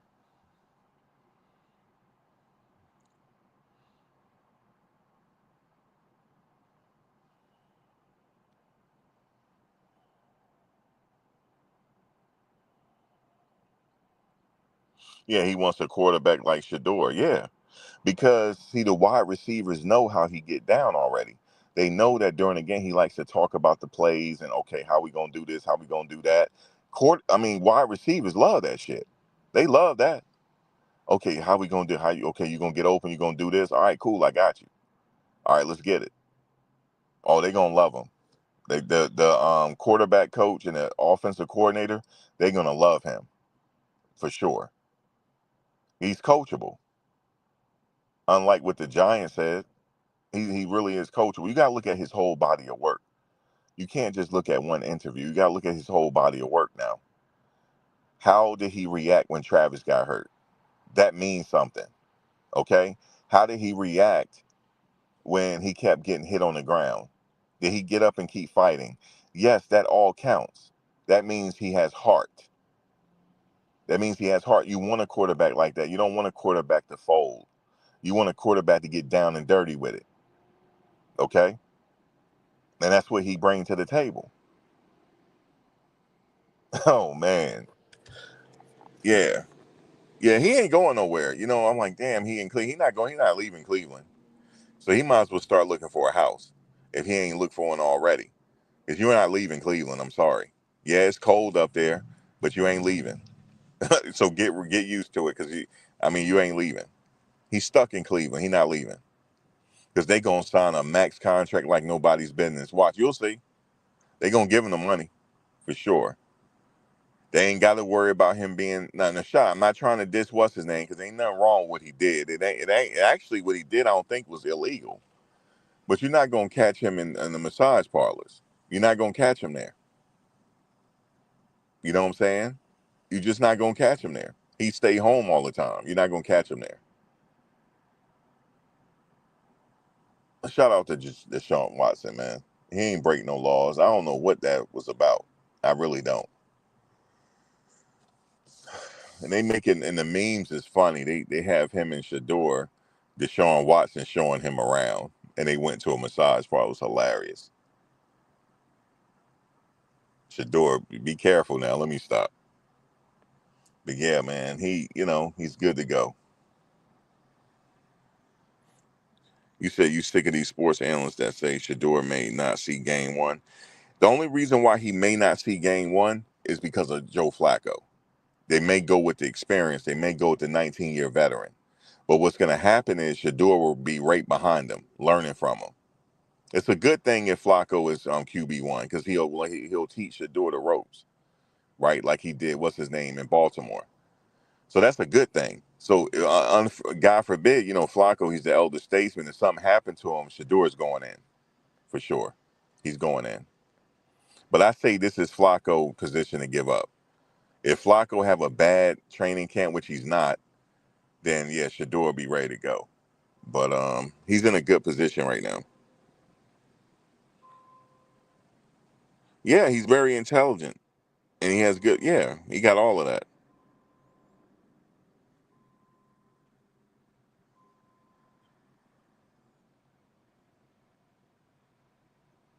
Yeah, that means it wasn't the team for Shedeur. You can look at it like that too. That's just where. Remember, he said, "Where God want him to be, that's where he want to be." Well, God want him you in Cleveland. God wants you in the dog pound, man. That's where he wants you at. He said, "Them fans, they need something over there, because the dog pound relevant again." Okay, they don't care what nobody's saying. They were happy they got Shedeur.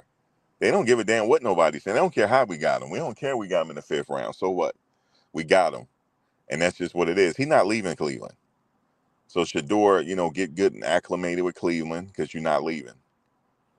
Sure, it's not sunny and it's gonna be cold there and stuff. I know you want to go somewhere, but nah, that's a blue collar city and they love you. You ain't going nowhere. So far as I'm concerned, he's gonna be with Cleveland for a very long time. And he's already there getting acclimated with the community and stuff. So yeah, man, it's good. He good to go. Shedeur is what we call he's good to go.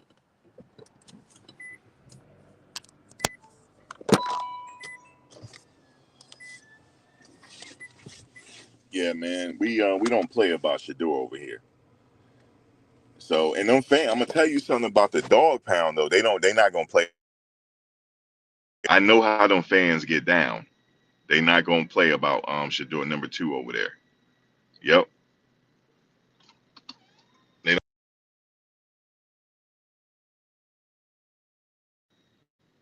I'm just so happy that things worked out for him. You know, despite how he got there. As long as he there now, because I know how them fans are. They were like that with Deshaun Watson. They ain't play about him. They didn't give a damn what trouble he was getting into. They still was rocking with him. And Now they got a quarterback like Shedeur, and he signed all the autographs, and he loved the kids. The kids love Shedeur, man. That's another thing. The kids love him. They love him and Travis up there in Colorado. So he's gonna be just fine out there. The kids love him, man, because he ain't no Hollywood type person. He don't feel like he better than you. And I see that's my next thing I want to say. I never got that from Shedeur. He never feel like he better. You know what I'm saying?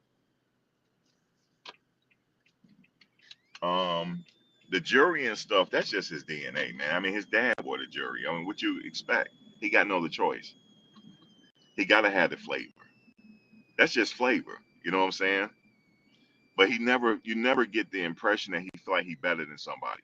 You never get that impression. Bucky like that too, and Bucky got all the damn money. Okay, so, you see what I'm saying? Bucky over there looking like Liberace. Okay, so y'all sitting up there talking about Shedeur, Bucky over there looking like Liberace. Okay, let's just be clear about this. He's the mastermind behind all of this. You see what I'm saying? I never forget what Coach Prime brought in Gilly the Kid and Wallow, right, to talk to the students. He told the story about Bucky, like when all the money started coming. He said, "Damn, I got YouTube sent me 125,000. He got 125 in 1 month. Okay, and then next thing you know, that like the jury just started. It's just getting more jury. If you know, he just started. Like, damn, what YouTube doing to you over there? You know what I'm saying? It's more jury. The man looked like Liberace, man, with the camera, like straight up.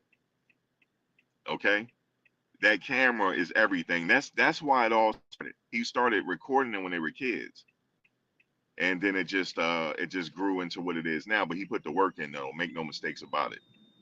He had other, I believe he had other college teams asking him about what he does. You know what I'm saying? So how they can incorporate it in their business. With the camera and everything. But I hope the Cleveland Browns take advantage of him because he is a social media genius. Okay, yes, his father had the fame and all that, but it was Bucky's camera that made all this pop. So they need to get with him and say, look, man, we need to figure out what we can do here because we want to be the only team talked about. And he will make it so that they're the only, because he'll follow different. He won't just follow Shedeur around. He'll follow Flacco around. Whoever wants to be followed around, he'll do it. Or he'll have somebody do it and set it up correctly so that, they get all the billings. But make no mistakes about it, man. I know they talking about Shedeur jury. No, you gotta look at Bucky, man. He acting like Bucky. Because Bucky over there, he got so much, he looking like Mr. T over there. He got so much jury. Okay? And Shiloh said it because Shiloh's the funny one. He said, y'all need to look at Bucky, man. Bucky getting all the money. Yo, he getting all the money, man. Shout out to Bucky, man. Okay? Shout out to Bucky, man, with all that moissanite, man. Let me stop. See, I started saying that, then they started saying it. I was like, look, y'all that moissanite on, man. But, it's just it's an inside joke. If you know, you know. But yeah, he got all the flavor. Shedeur just acting like his big brother. Bucky got all the flavor over there. You see what I'm saying? So, but shout out to Coach Prime for recognizing what he does for social media. Okay, and you notice they always give him his credit. Remember when Shedeur, that intro, he said, "Hey, and this is my other brother right here." They always give him the credit because they know if it wasn't for him, they wouldn't be this popping. Yes, Shedeur, he got the talent, but I'm talking about the all the people talking about you. It's because of Bucky. So if you don't know that, for the Cleveland Brown fans, you know now. It was Bucky that made all this pop.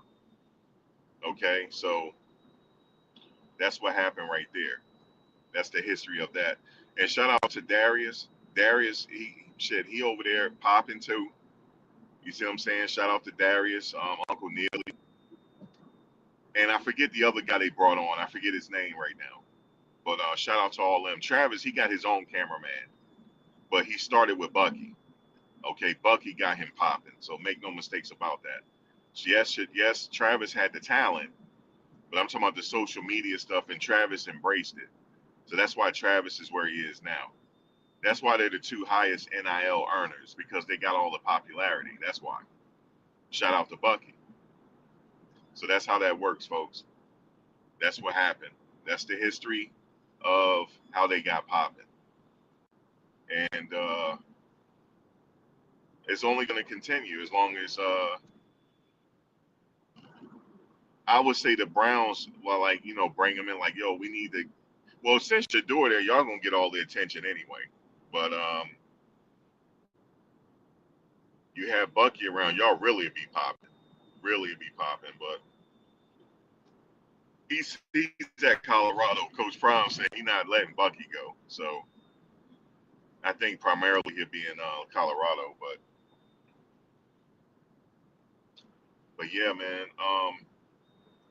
What he did was so popping that it trickled down even to the YouTube vloggers. It set it up for them to eat. And he never tripped about using his content either. He never trips over it. And if you talking about him, he has watched it. He watches everything. That's one thing about him and Coach Ryan. They watch everything. They got their hand in social media in all ways. So you're gonna look for Caden Salter. He working with him now. So you're gonna look for him to be popping this season. Because I'm thinking they're going with him as the starter because he has all the experience coming in from Liberty.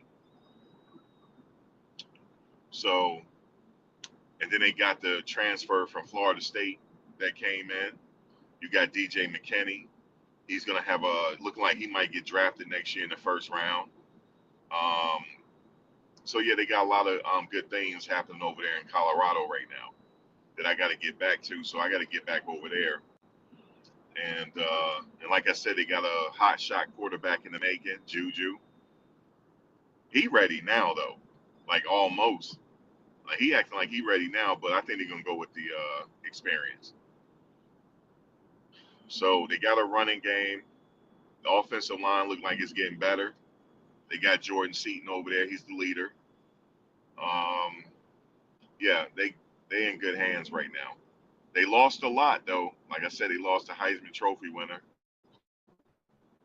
Shiloh, Silman Craig. You know what I'm saying? They lost a lot. But I like how the story ended over there, man, because we all know Jimmy Horn could ball, but he made the best decision to come there. And the rest is history, man. So we don't play about Jimmy either. So we're going to be talking about him this upcoming season because he's going to find his way on that field, on that 52-man roster. I'm just telling y'all that right now. He not no practice squad player. He's going to be playing on Sunday. So look out for him with them punt returns, kick returns, wide receiver. LaJohntay Wester the same way. We just waiting the word on Chidozie. I think he is going to get an invite pretty soon. I saw him. He went live earlier. He was working out. He gonna get something pretty soon. So hoping the best for that young man. So obviously we're gonna be watching Travis, talking about Travis. We can't forget about Travis. And the shout out to Travis, man. He just got drafted number 2, right? He's still in Coach Prime office looking for some shoes, man. What's up with Travis, man? I'm like, Travis, don't you got an Adidas deal, man? He up in Coach Prime office looking for some shoes, man. He looking for some exclusives. But shout out to Travis, man. That's his other son, man. We know Travis got a family, but he look at Coach Prime as his second family, man. Think about that for a second. He just got drafted number 2, right? Heisman Trophy winner. He still came back to see Coach Prime, man. That's telling you something. You got that family wrong, man. They got him wrong. Travis still come back snooping through his office, man, for some shoes. Man, shout out to Travis, man. Travis is real. You see what I'm saying? He said he just got to get his boats down there. Look, Coach Prime wanted him to keep all his furniture in Boulder and give it away because he was like, look, when I got you, I gave all my stuff away.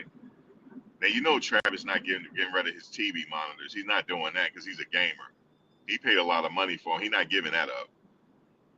He said he's taking his trophies, his monitors, and what else he said he taking? He taking one couch and that's it. The rest of it, give it to the players. So they starting that tradition. You know, Shedeur probably don't gave all his stuff away.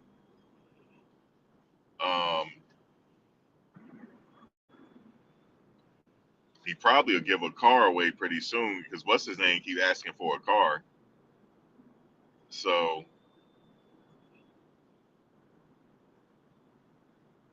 but yeah, man, shout out to them, man. They're really good people, and I took it personal when people were talking about them. Like I said, I don't see them as bad people.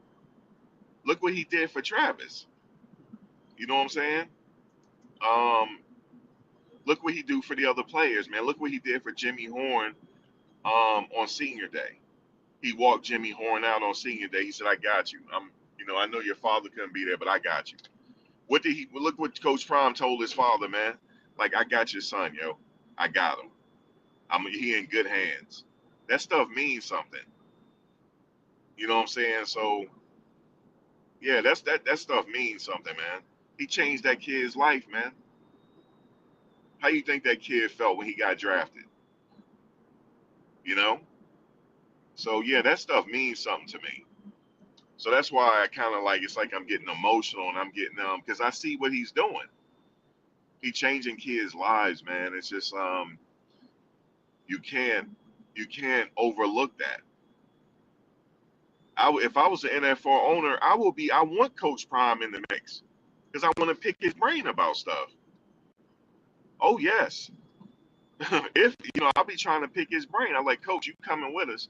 Not coming with us. I know you got a coach over there in Boulder, but if I got questions about different things about social media and different things about how to develop a player, I'm gonna call because they called him when they were having that issue with when they were having that issue with what's his name that was in Jacksonville at the time.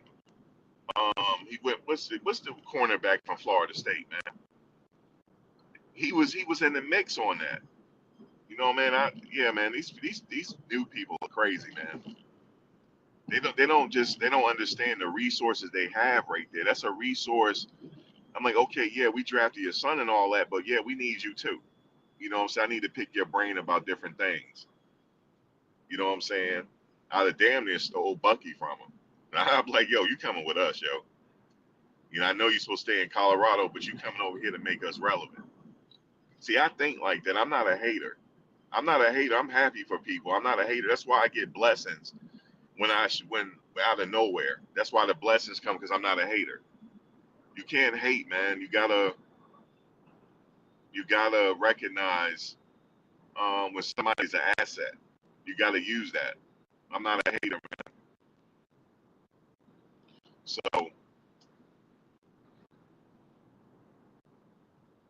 but yeah, man, I just saw what he did for Travis. Like, he changed that young man's life, yo, because no other college program was gonna let him play both sides of the ball that frequently to that magnitude. They would let him play it, but not to that magnitude.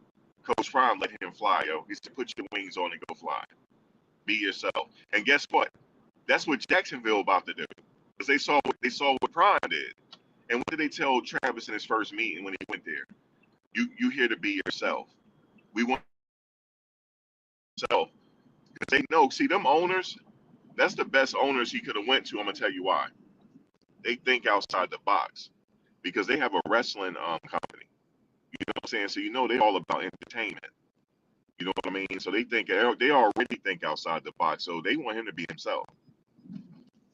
And they know they're getting ready to put butts in the seat. They know that already. So they win. You know what I'm saying? Let that kid be himself now. If he's having an issue, you know what I'm saying, then you gotta dial back on it if there's an issue. But other than that, let him do what he gotta do, man. He might be revolutionizing the game. because other young kids see him and they're gonna want to do it. They're gonna want to do the same thing. They want to play both sides. Most kids do play both sides of the ball when they're in little league, you know, in Pop Warner, because depending on the size of the team. But you're gonna start to see it more in college football within the next 5 to 6 years. You're gonna see it with the generation coming up in Pop Warner right now.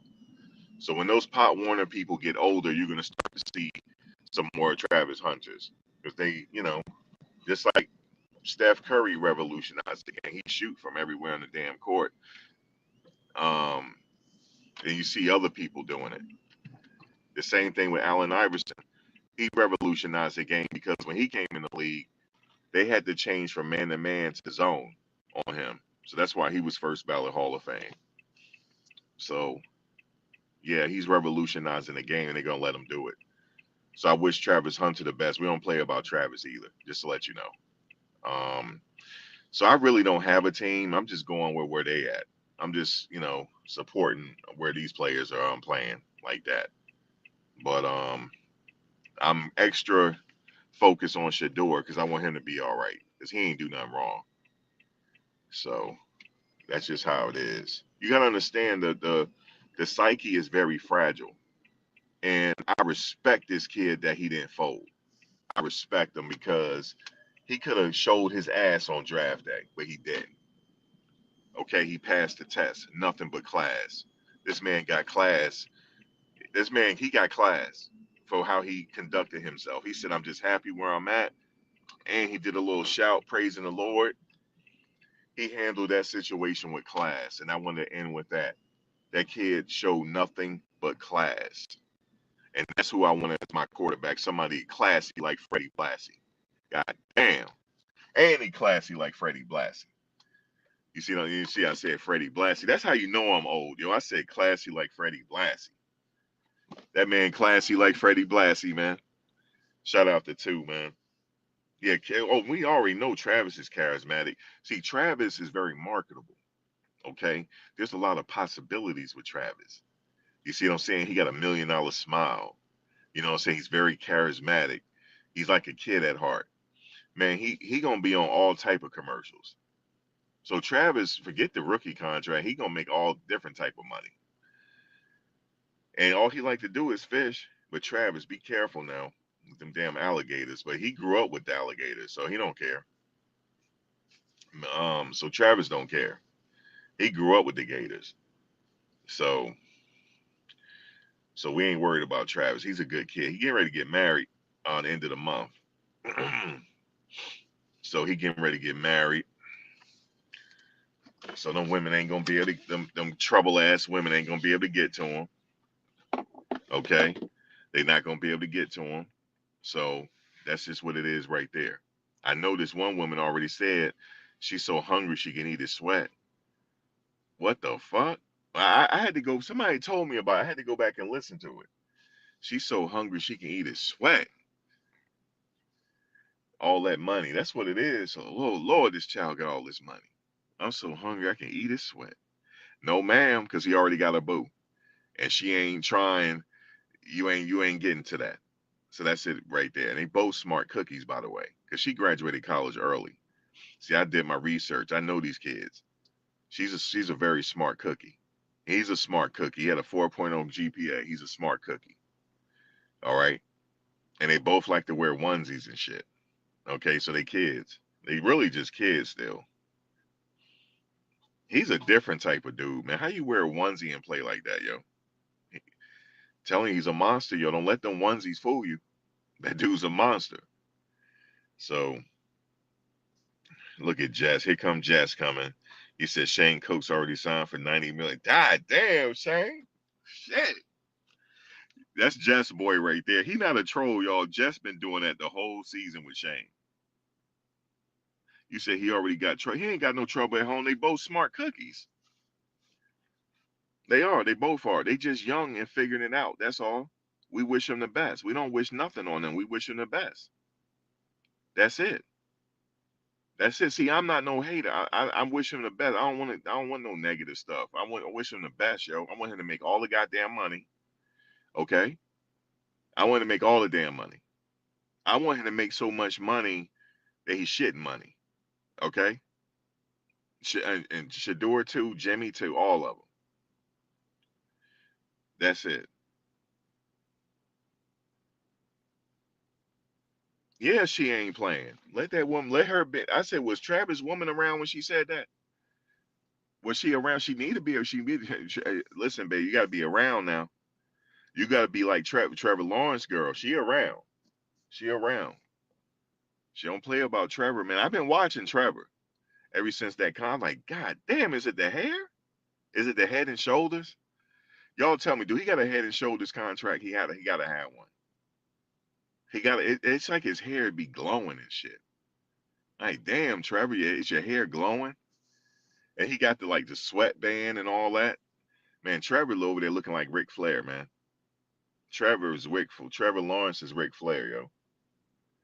That's a big dude, yo. What he about? He like Cam Newton size. He like 6'6". He Cam Newton size. He gonna see Travis. I know he is foaming at the mouth right now with the possibilities with Travis. I know he is. And he got some other good receivers there too now, so they set up over there. Yeah, she's in the primetime show with the video. She works out and she also helps with the business on the back end. Remember, Travis got a whole business in the back end with his gaming and with his merch. She handles all the merch. She makes sure all the merch gets sold out. So she working. Make no mistakes about it. Them kids, those are what you call smart cookies. That's what they are. Okay. So that's it. We don't play. We don't play when it comes to Travis. That's it.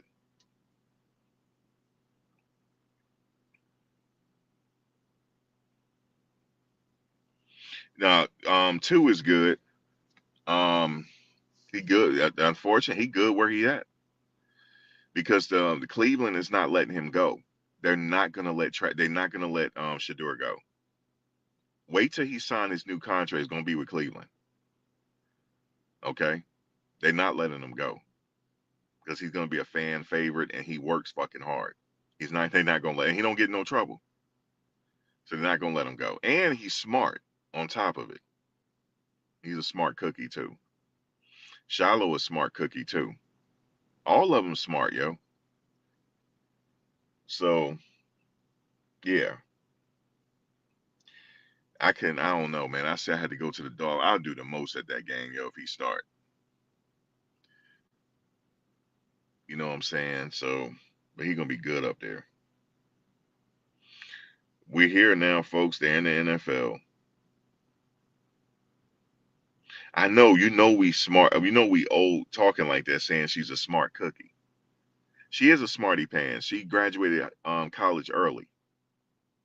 She graduated early and got really good grades. She's a smart cookie. Yep, both of them smarty pants. They both are. They're geeks. We call them geek. They both geeks. They are. But he's just a geek, a monster on the damn field. But he's a geek, and it's cool to be a geek. It's cool. Cool to be a geek. Let me tell y'all something real quick about Caden Salter, real quick. If he can run for close to 1,000 yards and pass for 3,000, we now have another Heisman Trophy hopeful. Just to let y'all know, if he can do it, because he did it at Liberty. If he can do it here on the big stage, now we're talking Heisman Trophy again. So I'm seeing what Caden Salter is doing in practice. When he do run the ball, he make the defense look crazy, and coach get pissed about it. Well, coach, I want to say you had the same problem Frank Beamer had when Michael Vick was at Virginia Tech, because they was like, why is the defense not containing him? Because he's Michael Vick. This kid damn near got Michael Vick speed. Damn near. I say damn near because Michael was a true 4.3. He had low 4.3 speed. He was clocked at it 4.3. Um, I'm not sure what Caden Salter's speed is, but Michael Vick is certified. He was a 4.3, certified. Um, and it showed on the field. It really did. Um, but I'm watching him. He's gonna be a story this year. Yeah, he's gonna be a story this year. And then also, life in football, I never forget he said this. He said this a couple weeks ago. He said when Coach Prime, he said he told Coach Prime this. He said, when you get to the point where you're getting offensive linemen and defensive linemen into the draft, you have now arrived. You are now you now have arrived now. So give Coach Prime, because Coach Prime is really just getting started. Because remember, he's going into his third season. Okay, so it really don't really start getting good until about the fifth season. Okay, because he has to still do recruiting, and some of his recruits are still young. So he's going to start to get those recruits in. And when he gets to the point where he's getting those players in the draft, yeah, Colorado has now turned around. They're going to be something to talk about. So Coach Prime is still in the rebuilding phase still. It's just how the storyline played out because Shedeur only had 2 years left when he got there. And Travis, we already know Travis was three and done. Okay. So we know Silman Craig was done. We knew Shiloh was done. We knew Jimmy Horn only had 2 years left. We know Will Shepard only had one. LeJontay Wester just came there to get it done. So we knew this already. So we knew that the rebuilding phase, but the rebuilding phase, I'm happy to say that is looking good because Jordan Seaton didn't fold. He's a loyal kid. He's like Travis. Jordan Seaton is loyal like Travis. Okay. Jordan Seaton is going to be three and done. So we know after his junior season, he's going to be entering the draft. So at that point, with Jordan Seaton under, even though he's young, he's the leader on that team on the offensive line. It's only going to get better. I'm sorry that what's his name couldn't stay, but he went and found a scholarship. But I knew he would have got a scholarship if he had stayed. But the center, Cash Cleveland, he's at Texas Tech now. Okay, so he got a scholarship over there. So I can't hate on him, and we can't hate him because he's a likable guy. Man, shout out to Cash Cleveland, man. Um, so I wish he could have stayed though, but things will be okay. They already got a center over there looking pretty good, and I think they should renew Rock the center. That's just my personal opinion. If you ain't moving the Rock, you're not moving him. Like he's just a workhorse. But Rock is back. Jordan Seaton is there. They got two other additions in that I like. I'll be talking about pretty soon. The defensive line, they got a lot of people back from the defensive line. They added somebody in the secondary from Florida State. He's pretty good.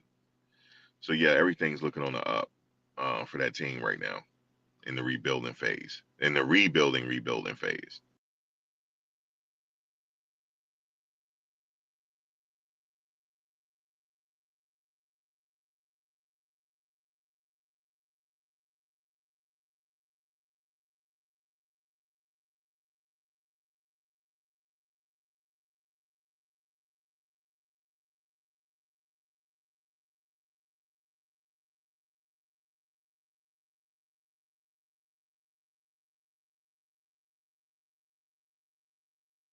On.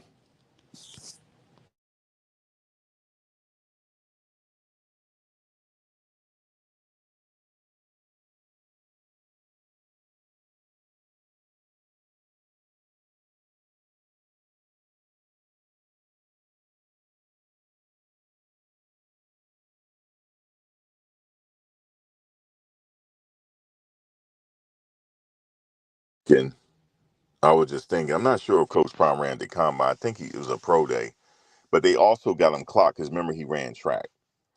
So they got the official times from his track days. It was like a 4.2, a high four, under a 4.3. It's 4.28 something, or maybe something like that. It was, and he didn't even stretch. He said he didn't even stretch when and he did run at the combine. I think he said he didn't even stretch. He just ran. That's craziness. Didn't even stretch. Jess, you need to be Shane Coke's agent, man. Like for real.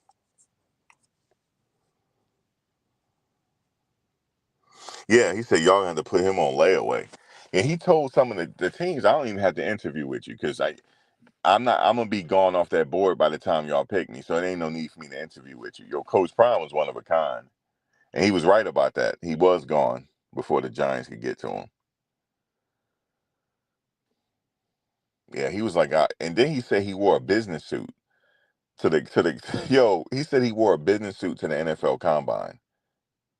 He wore a business suit because he was there interviewing them. Okay. See, he had already set up the persona already. He's prime time. He wore a damn business suit, okay, to the combine. So yeah, he was like, man, I'm just great, man. They said, y'all got your man right here, right here. And he was right about it on draft day. He was like, yo, we all got jury. The baby got jury on. Everybody set.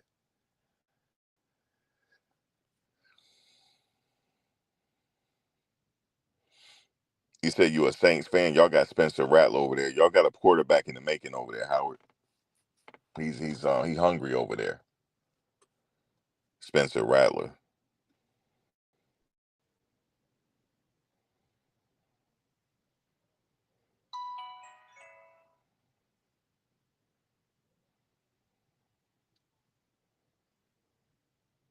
Yeah, but Coach Prime is one of a kind. Yeah, ain't nothing like he's a one of one. Like he said, don't y'all even gotta interview me because I ain't gonna be there past when y'all gonna pick me. I ain't even gonna be on the board no more. So then we don't even have to interview.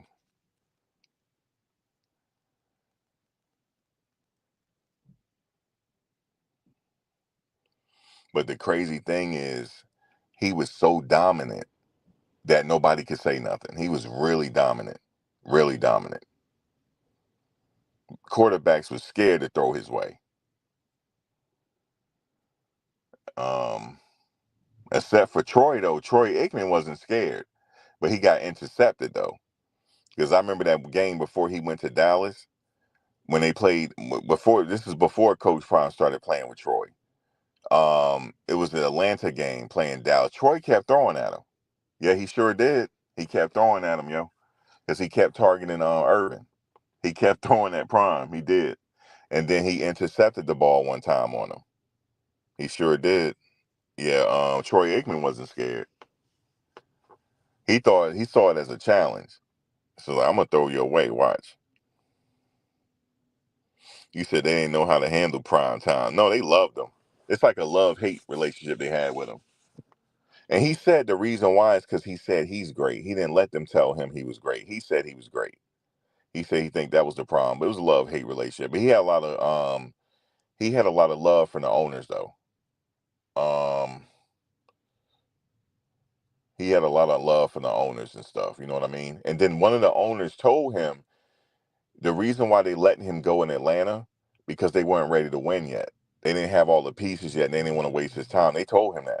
He said he was hurt by it because he wanted to stay in Atlanta.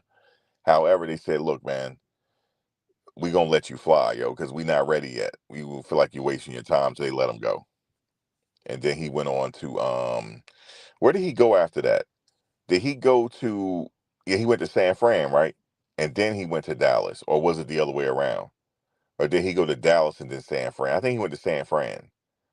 And then, yeah, he went to San Fran because him and Andre Rison got into it in that game. That's when he was with the 49ers. And then he went to Dallas. Yeah, that's how it went.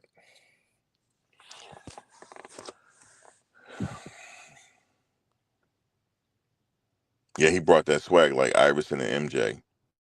Right. At that time, as far as superstars, you had Mike Tyson, you had Deion Sanders, you had Michael Jordan. Yeah, that's what you had back then. And Magic Johnson. You know what I'm saying? And in Boston, you had Larry Bird in Boston. You know what I'm saying? Like the superstars back then, you had Larry Bird. Can't forget about Larry Bird in Boston, man. Um, yeah. But as far as superstar, you had it was Jordan, MJ in prime time. Yep.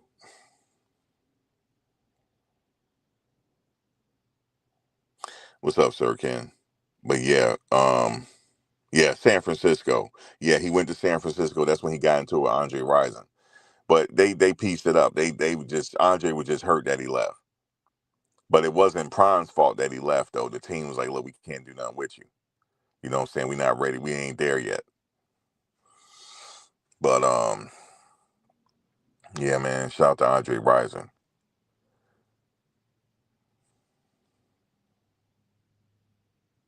Yeah, Iverson brought the hair, the sleeves, and everything.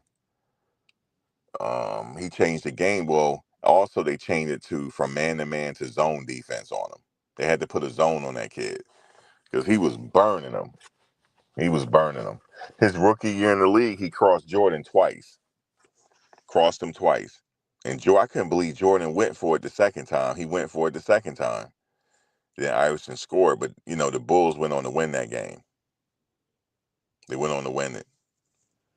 You know what I'm saying? It was just overwhelming. He had Jordan on the court and Scottie Pippen. It was just too much. He couldn't beat Jordan and Scottie Pippen by himself. There's no way he was doing that.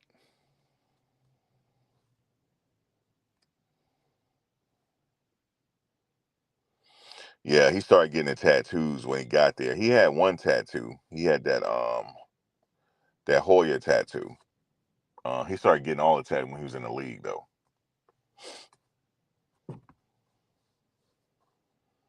Iverson was a beast, yo. I remember in the Final Four he dunked on Marcus Camby, yo. He was doing that in high school though, like dunking and all that stuff. It was only late in his career he stopped doing it, but early in his career he was doing it. Yeah, AI, he got to be about 5'11". I know they had him at 6'1". I think he about 5'11" or 5'10", but they had him listed at 6'1" though. But Curry, if you see Curry stand next to him, Curry is real taller than him. Curry is about 6'3". I didn't think he was that tall. Yes, Curry's about 6'3", but he's way taller than Iverson. So Iverson got to be about 5'11". But his heart though is second to none.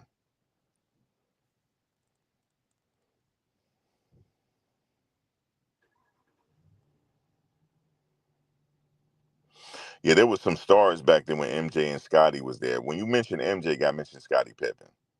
They would go. He didn't start winning championships until Scotty got there. It was him and Scottie Pippen and B.J. Armstrong, John Paxson. You know what I'm saying? Tony Kukoc, the Worm. You know what I'm saying? Dennis Rodman. All those players. Horace Grant. You know what I'm saying? All those players. Will Purdue. Man, listen, I could go on all day. Those were it was all of them together to how they won the championships. Everybody knew their role, and they won. Luke Longley, shout out to Luke Longley, man.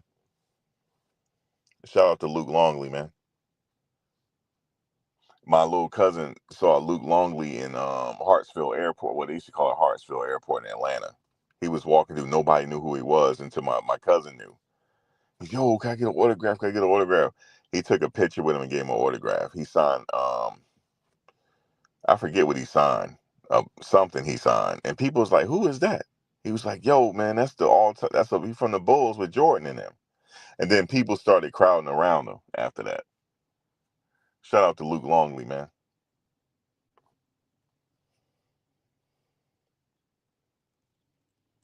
Yeah, I didn't realize Steph was that tall until he was standing near Iverson. Steph got to be every bit of 6'3".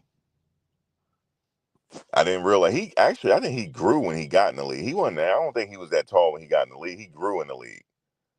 That's what LeBron grew in the league. LeBron came in the league at 6'6", 6'5", and he's 6'9" now. If y'all didn't know that. When he got drafted, he wasn't that tall. He wasn't tall as he is now. It's just that he grew in the league. He came out of high school. So he literally grew up in the league. It's crazy. I think he was 6'6" when he got drafted. Now he's 6'9", LeBron. Yeah, LeBron was the man at Georgetown, for sure.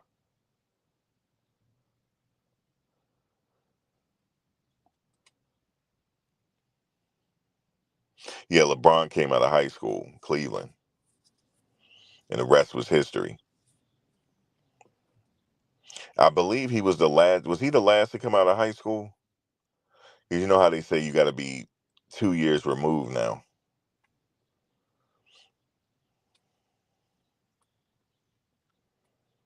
I know Kevin Garnett came out of high school. Um,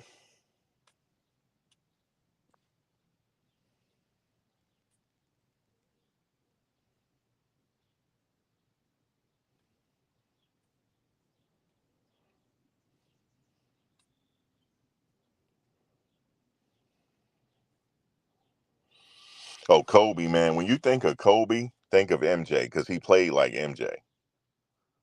And then he put his own flavor to it. We know Kobe put his flavor to it, but he really was influenced by MJ. And some people look at Kobe as like the greatest of all time now. But man, shout out to Kobe. That was horrible what happened. But guys, that's it for me, man. I won't take too much of your time. I'll be back later to cover more Colorado because Shedeur is looking good over there, getting ready for practice and all that. Everything is up now in Cleveland. Now we got the bullshit behind us. You know what I'm saying? Everything is gonna be up. And we get to some Colorado stuff. They got some moves they make, and I like what they doing over there. But I'll catch you guys later. All right, y'all.